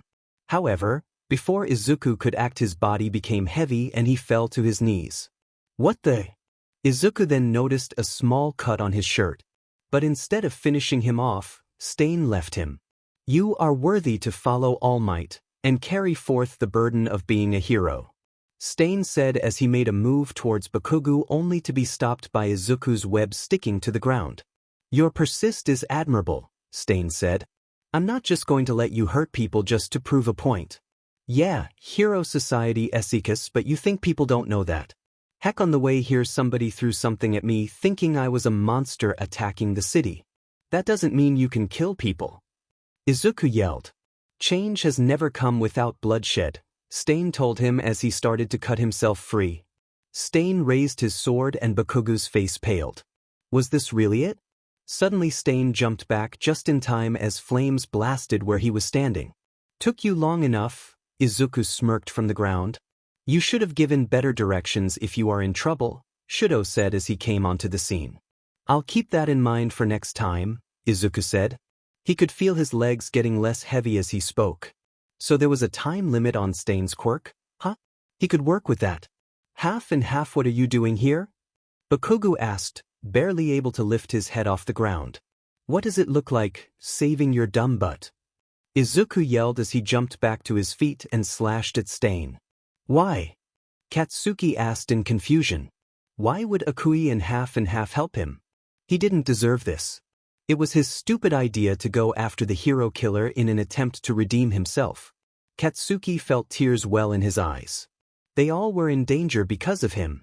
He was supposed to be the best, but the only thing he proved to be the best at was hurting others. How long do you plan on laying there in your little pity party? Akui yelled, making Katsuki look up at him. But, Katsuki started but was cut off by the spider teen's hiss. But what? You thought that you'd stick your nose in my business, again mind you. Do you think that throwing yourself into danger was somehow going to make everything sunshine and rainbows? That's not how life works. If you want something, then you have to work your butt off for it. Tell me, what work have you done? Akui yelled at him. The other teen was right. He hadn't done anything to show he was sorry. He couldn't force the other to forgive him and let him back into his life. All he'd done so far is show that he was still the same person who would betray him and hurt to make himself feel better. Shakily Katsuki got to his feet. Took you long enough, Beach, Izuku mocked. F you. Bakugu said. He was going to show the other boy that he could change. Starting right here and now. You think this means anything? You are still unworthy of the mantle of hero, Stain snarled. Well, maybe not yet, but it gives it time. We still have time to cook, Izuku said, then looked over at the downed hero. Hey old man, are you still down for the count? The hero looked indignant at the old comment but shook his head sadly. Well then brace yourself, Izuku said, confusing the man until the silk threads attached to him and he was whipped into the teen hold. Now Todoroki. Todoroki formed a massive ice wall blocking Stain, or so they thought, because Stain sliced through the top of the ice. Never lose sight of a faster enemy, Stain scolded, but Izuku smirked. Let's go blast Cap. Don't tell me what to do. Bakugu scoffed but blasted the ice chunks that the hero killer had made back at him, pelting the man with ice chunks and knocking him out. The teens relaxed a bit now that the threat was down. Can you tie him up? Todoroki asked, but Izuku sighed. Sorry, I'm tapped out. After all the fighting and helping all those people on his way here, Izuku was out of thread for the next few days. Here, Bakugu said as he tossed Todoroki some rope he'd found in the trash. After Stain was restrained, they started walking towards where the other heroes were. Best Genius wasn't happy with what he saw, and Endeavor made a face at Izuku when he saw the state his son was in. Izuku simply rolled his eyes. He was not in the mood for the man right now. Then suddenly Izuku's danger sense went off. Izuku whipped around just in time to glimpse the thing snatch him off the ground. Hands off! Izuku yelled, cutting the flying Noma's wings. They both started falling to the ground. Izuku closed his eyes waiting for the impact, but he was saved. When he opened his eyes to see who his saver surely was, it was a hero on the scene right. No, Izuku was speechless. The person who saved him was Stain. Later, after the trio had gotten an earful from the teachers, Bakugu and Todoroki were both admitted for their injuries and were sharing a room. Izuku wasn't that hurt from the whole encounter, so he just hung out until he was picked up. I can't believe that demon brat. Izuku, even after all this time, knew that voice anywhere. He panicked. She was heading right towards him. What if she recognized him? There you are. Come on, you know the room is this way, Sharp said as he looped his arm around Izuku. What? Izuku asked, confused. Just act natural, the older teen whispered as he led Izuku the other way from the angry blonde woman. Once they were far enough away, Sharp loosened his hold and Izuku thanked him. Don't worry about it, little buddy, that's what senpai are for. So who was that they had you spooked? Sharp asked. Someone I'd rather not deal with, Izuku said simply. I get it. Oh, by the way. Sharp reached out and flicked Izuku in the forehead, making the younger teen yelp. What was that for?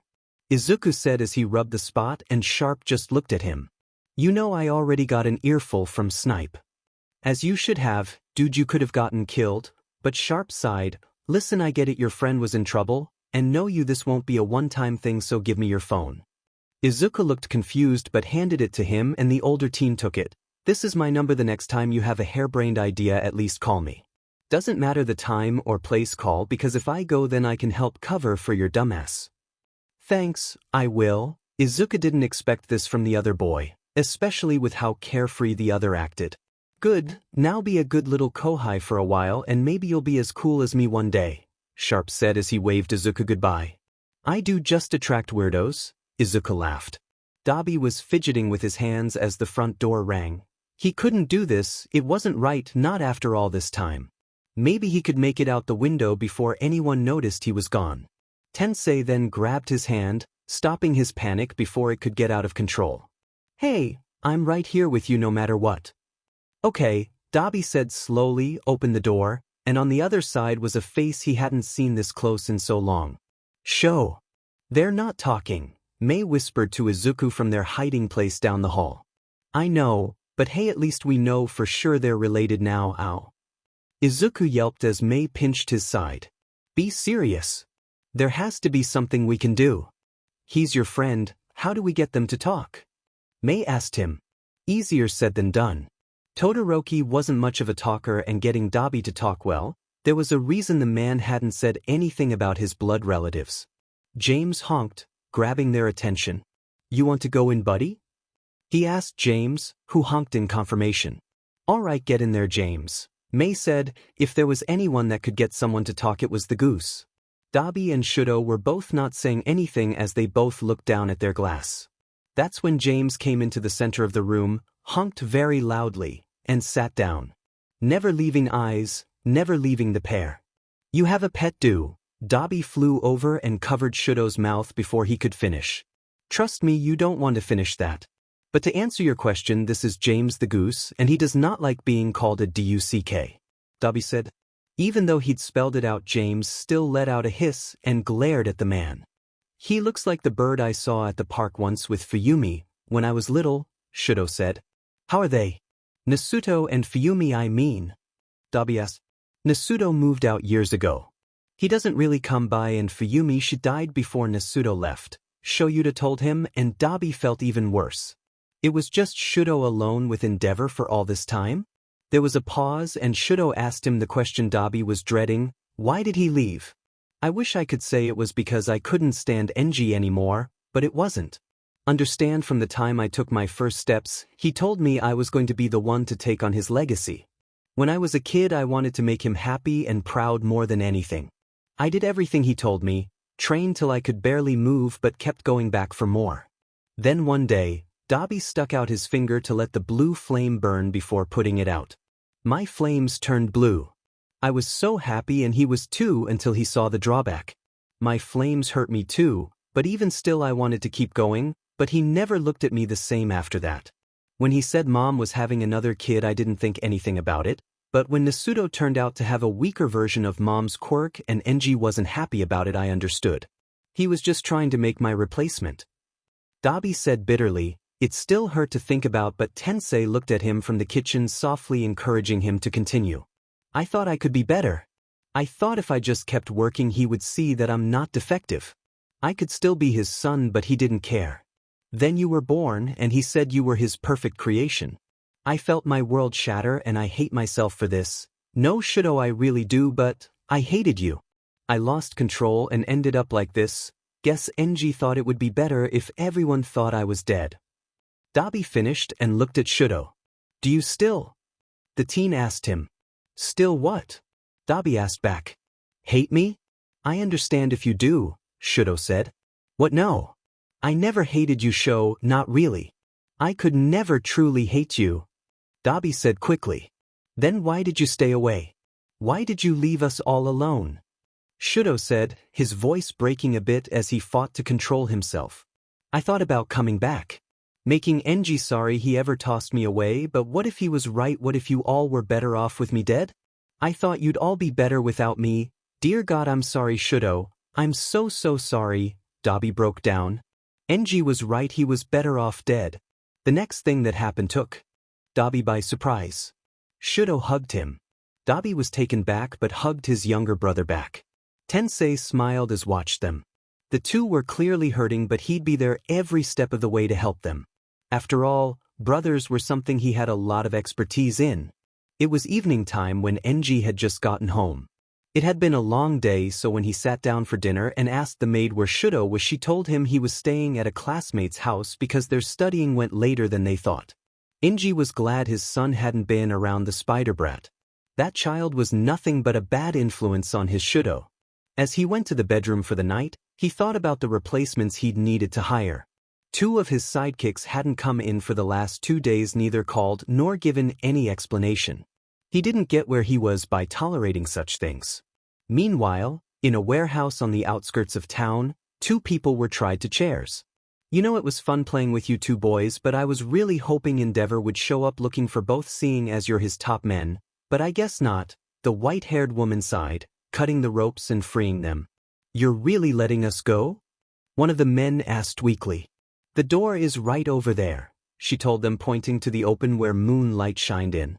Both men didn't look back as they ran, but just as they reached the door their legs were frozen solid. Now, I never said I'd let you go in one piece, did I? She laughed as the 2 men paled in horror.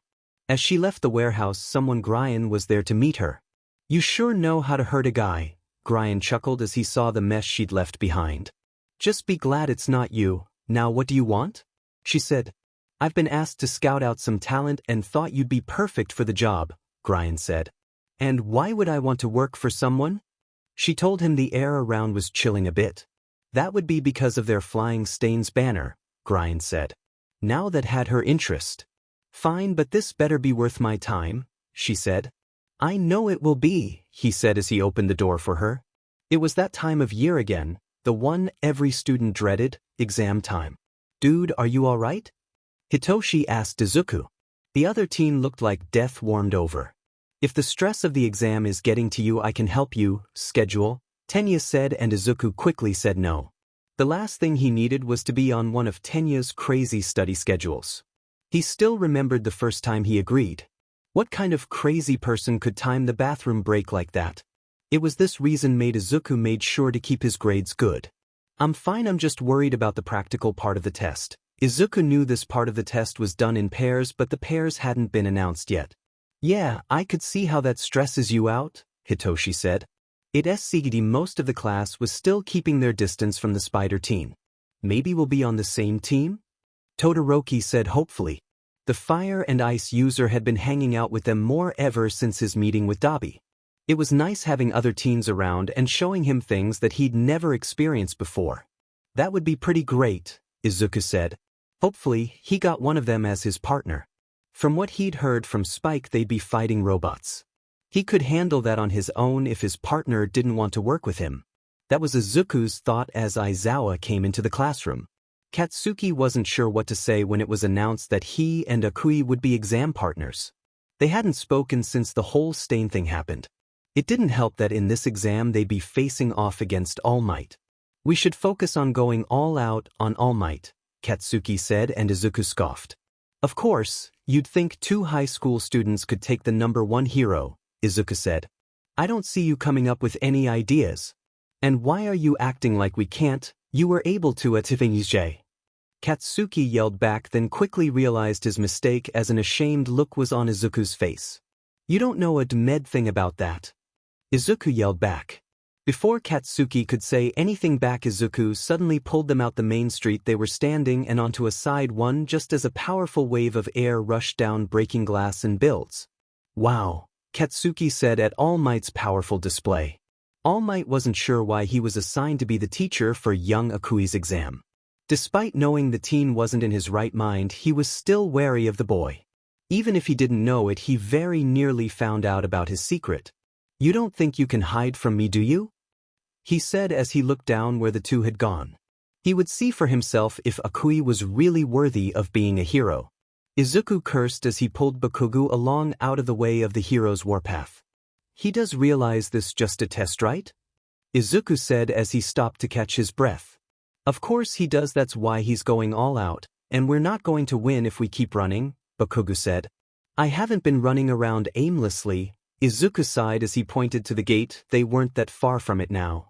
You think All Might hasn't noticed that shithead? Bakugu barked back. He wasn't wrong, they needed to break cover to reach the gate, and every time they did the #1 hero was there to block them. Then what do you suggest? Izuku asked.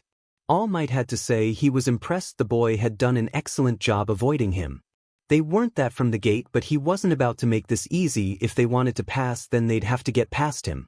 Suddenly he saw something dart out of the corner of his eye. As he went to see it, he heard the loud bang of young Bakugu's explosion. The man blocked the teen's attack easily, then went to the counter with a powerful gut punch, but was stopped as something sticky covered his whole right arm. From what he could recall, the thread young Akui produced was strong as well as durable. As he went to free himself, Bakugu was back on his feet, using the distraction to hit the #1 hero. His attack didn't do as much as the teen hoped, only pushing him a few feet. As he went to advance, his feet wouldn't move. He looked down and sure enough, his feet were trapped in a web. Suddenly something dripped onto his shoulder. The hero looked up, and just in time to see Akui dropping down on towards him. Izuku had to give it to the blonde. His plan was working. All that was felt was for him to bite the hero and they'd win this.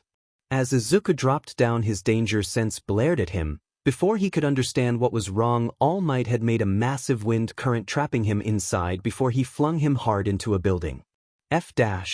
He groaned just as he got back on his feet. All Might was on him, but before Bakugu blasted past him. Izuku thought the explosive teen would attack All Might, but instead, he grabbed Izuku and got them away. How are you holding up? Bakugu said once they got away. Don't think I can take another hit like that, Izuku said as he wiped the blood dripping from his head.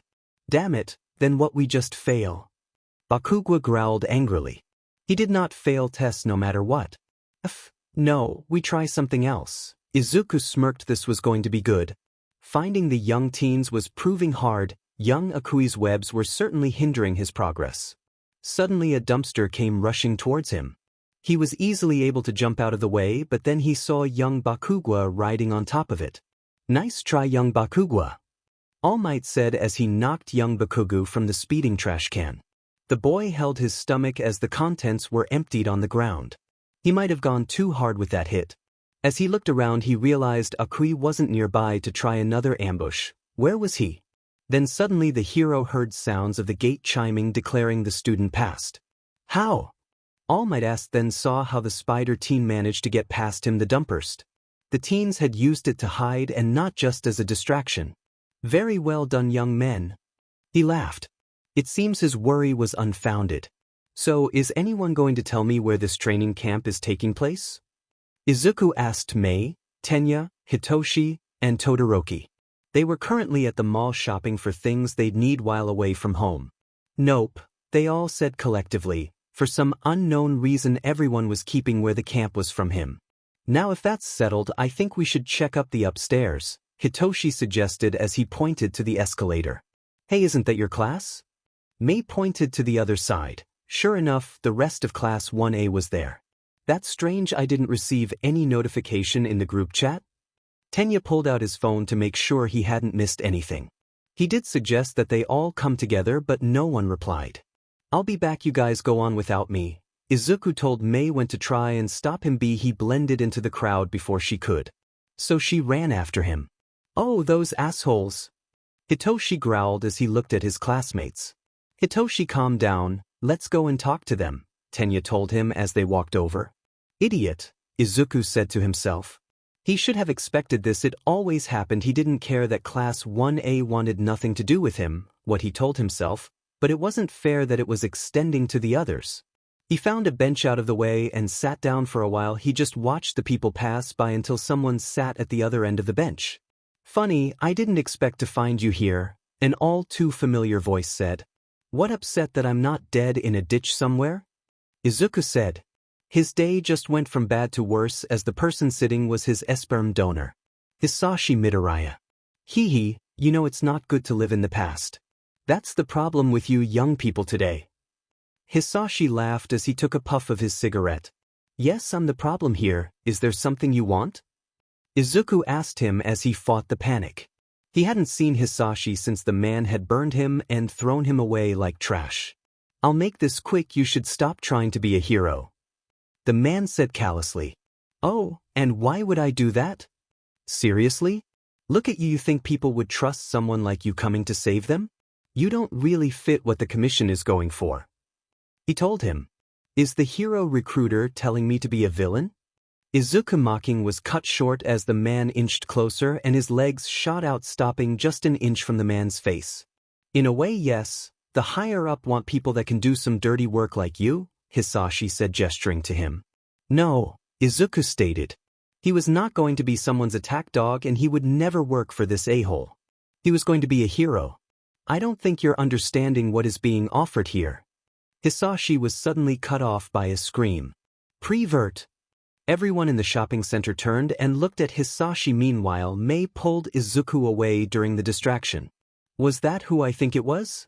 Mei asked once they were far enough from the man. Izuku wasn't sure what his sister was saying. Everything sounded like it was miles away, but at the same time too loud. He looked down at his hand. He didn't even realize his was shaking. Mei looked at him worried, and it was all just too much for him, so he ran. It's okay, Mei, we're going to find him, Tenya reassured Mei. They'd been looking for Izuku ever since he'd bolted from the mall. It was going on for a while now, and they were starting to worry. Is there anywhere near here he'd go? Todoroki asked. Nothing from what I know, Tenya told him. Ida, what are you doing here? It was someone from Class 1A sounding concerned. Like you all care, Mei snapped to them. Listen, we know Shut up. I am so sick of this bullshit people always say. Oh, you know, he's so off-putting, he's just so standoffish, or he thinks he's better than everyone else. Izuku doesn't deserve any of this. You know, he was so excited to come to UA, he thought that out of every other school, this be the place people accept him. But once again he was disappointed. Great job, heroes. Mei snapped. The venom of her words left them hanging their heads low in shame as she left. Izuku had to be somewhere nearby. Mei was checking out the area near the dumpers. On the other side was a familiar-looking feathery tail peeking out. She gave a sigh of relief when she reached and saw it was James and Izuku. "So this is where you went." Mei sighed, happy to have found her brother. She sent out a message to the others. "Why, you should just leave me." Izuku sighed, much to Mei's confusion. "What are you talking about? I'm not someone worth you sticking around with. Not when I just make things harder for everyone around me," he told her, to which she flicked him in the head. "Hey! What are talking about, dumbass?" Hitoshi asked as he and the other arrived. "There's no point in hanging around me. I'll just drag you all down," Izuku said. "Well, that is just untrue. I'd be dead in some trash heap if not for you," Mei said. "Were my first ever friend, man," Hitoshi said. "You helped me see that I'm not just what my father made me to be, not to mention you helped me meet my brother," Todoroki added. "Meeting all of you was the happiest I'd ever seen my brother. I can't thank you enough for joining my family," Tenya said. James then moved his head from Izuku's chest and looked at the teen. He just felt the love filling him. "Thanks, buddy. You are so sappy lame." Izuku laughed as he went to get up. Mei held her hand and he took it. "And you're the lamest of everyone," Mei laughed as they left. Hisashi was nervously walking down the street. He had taken the back streets as right after he was able to leave the shopping center he saw it. The very thing that haunts his nightmares. It was a goose. They seemed to be everywhere, but he finally was able to give them the slip. Just a few more turns and he was home free. Hisashi cursed as he reached a dead end. He needed to backtrack. Honk! It was too late. "Now come on, fellas," Hisashi barged as the geese closed in. Suddenly he felt rage and hatred he never knew possibly grip him. The other geese parted to let one of their numbers through. "You were warned, yet still choose to defy me, featherless one." "I'm sorry, please, I have a wife and child," he begged. "You will wish that death took you when we are down." That was the last thing Hisashi heard before the attack. Aizawa was doing a final check as he watched everyone get on the bus. "This is child abuse," Izuku yelled as he squirmed in Aizawa's capture gear, trying to free himself. It seemed someone had told Izuku where the training camp was and tried to bolt the second he found out. Thankfully Aizawa was expecting this. "It's not, and this wouldn't be necessary if you wouldn't run," Aizawa told the struggling teen. "Guys, help me." Izuku begged his friends, but they just walked on. "Traitors!" he yelled as they got on the bus. Aizawa's sight. Izuku was about as fond of the outdoors as Hisashi was. This was going to be a fun trip, and knowing the spider teen, he was already planning some kind of revenge pranks for this. It was going to be a long week, he thought as he picked up the child and placed him next to him on the bus. "So, Eraserhead, how long do you think it will take your students to get here?" Mandalay asked as the bus came to a stop. "They should be here by sundown," Eraserhead told her and the rest of her team. Class 1A wasn't expecting their training to start by being thrown into the forest, but expecting the unexpected, and being ready for it is part of being a hero. "That long, man, this is going to SEK." The adults all turned to look up, and sitting there was none other than the Akui. "What are you doing up there?" Aizawa sighed as he pinched the bridge of his nose. "You think I was going to let you drop me off in the Fing woods?" Izuku said, leveling him an unimpressed look. "Were you there the whole ride here?" Pixie Bob gasped, shocked. Tiger kind had a lead foot. It was even worse on these little traveled roads. "I mean," Izuku said, gesturing to all of himself. "Fair enough. Then since you're here, why don't you help us make something for the rest of your class?" Mandalay offered and Izuku agreed. Kota glared at the teen helping his Anut and the rest of her team cook. "Auntie said the hero students would be here until later. Guess this one must have gotten here first. I bet he had some fancy quirk too. You can glare all you want to, but just for the record, better people have tried to burn me to a crisp," the teen said, not turning around from what he was doing. "What, think you're too good to look at me?" Kota huffed. This guy was so full of himself. "More like I don't want to cut myself while I'm chopping these. Now can you please go stare at someone else?" the teen asked, still not turning around. "This guy," Kota growled as he picked up a nearby rock and flung it at the older boy's head. The stone never connected. Instead, the teen caught it and turned around to look at him. Kota paled as the teen glared down at him. What the heck?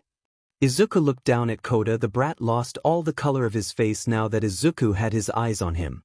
Would you quit shaking? I'm the one who should be upset here. You did just throw a rock at me, Izuku said, annoyance clear in his voice as he held up the rock in question. This wasn't the right thing to say, clearly, as the kid now looked on the verge of tears. Kota? Mandalay asked, coming over to see what the commotion was. Her voice seemed to pull Kota out of his stupor and he ran off. Weird kid, so he always a little a-hole, or am I just special? Izuku asked her. Akui. Aizawa scolded. It's fine, Erasehead. Sorry about Kota. He has a lot of issues regarding heroes and people who want to be one, Mandalay told him. Well, that's a nice change of pace anyway. I finished chopping these, Izuku said as he put down the knife. Perfect, now just place these in the pot and we'll take care of the rest, Mandalay said. The sun was set when an exhausted Class 1A came trudging from the tree line.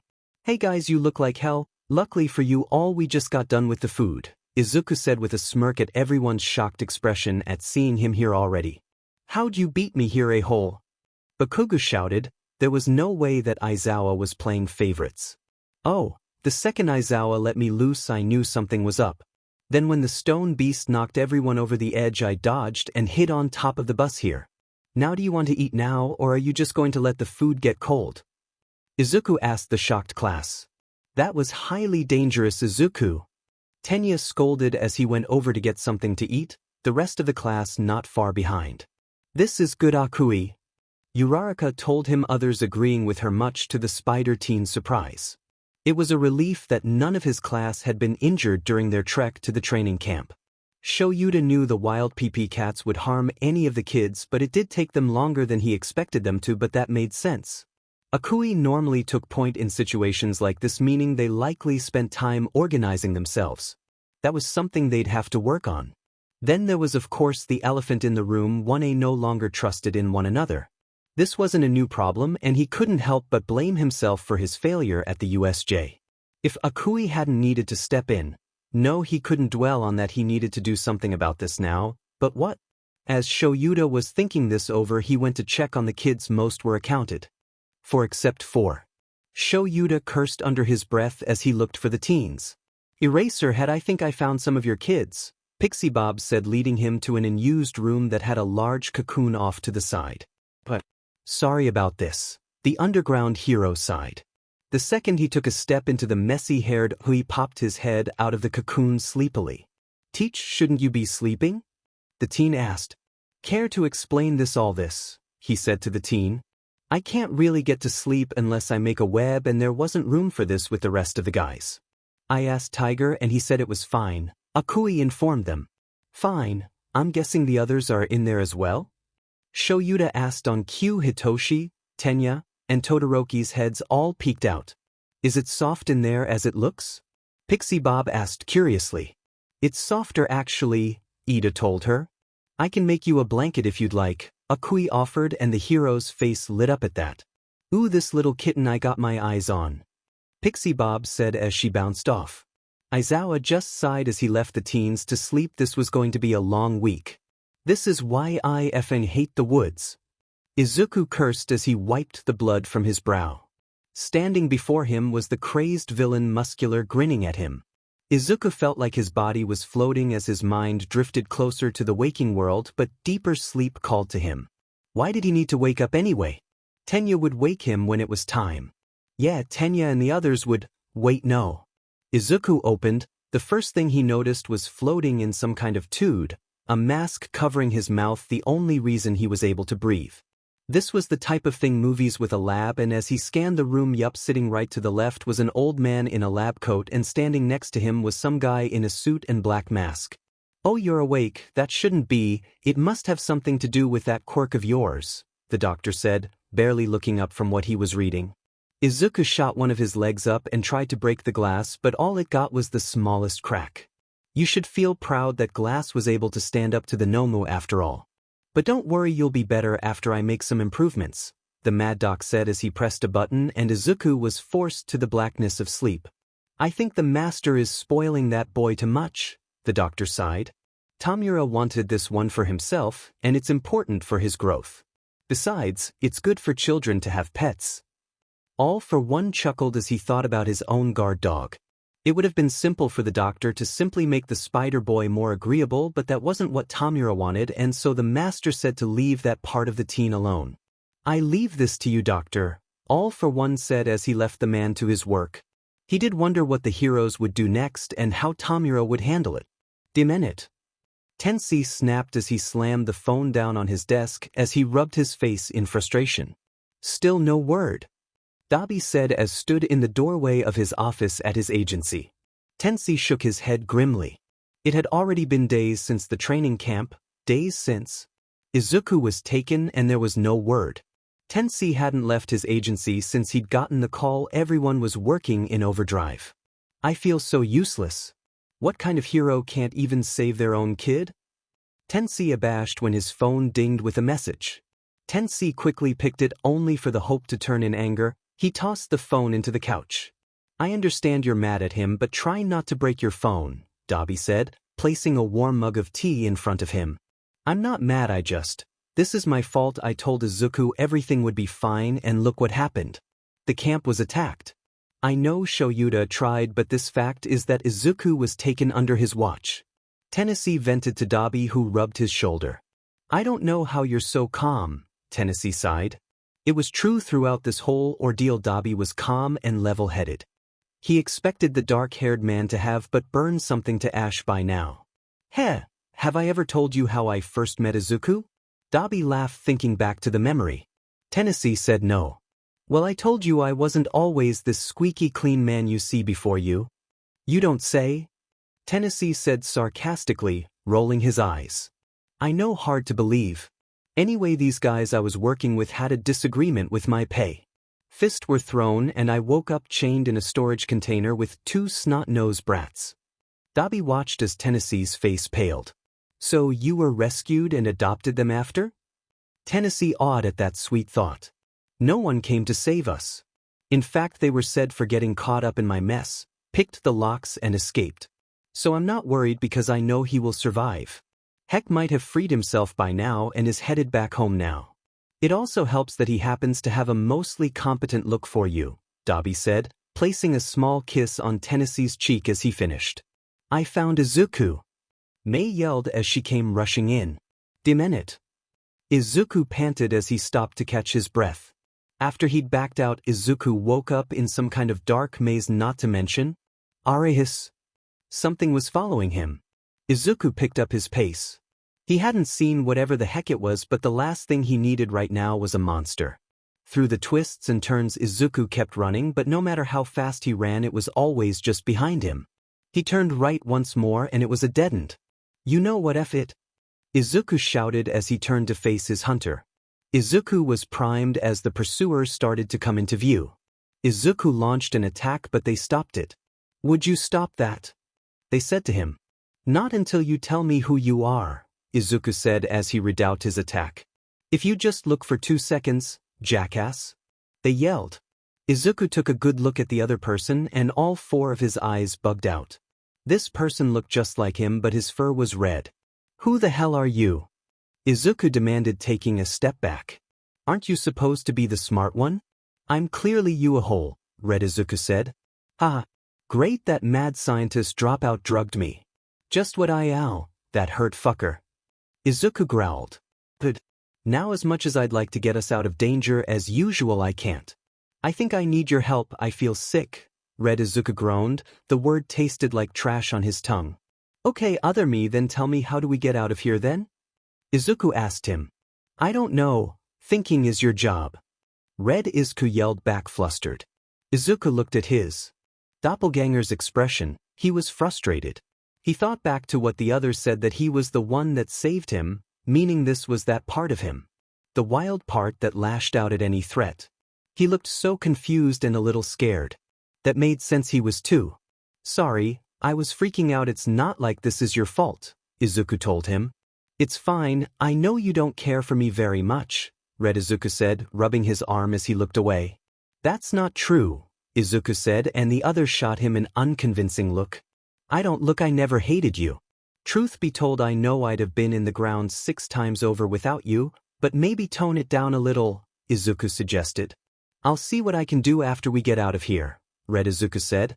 Then let's get to work, he said, offering out his hand. Red took it and a new path opened up before them.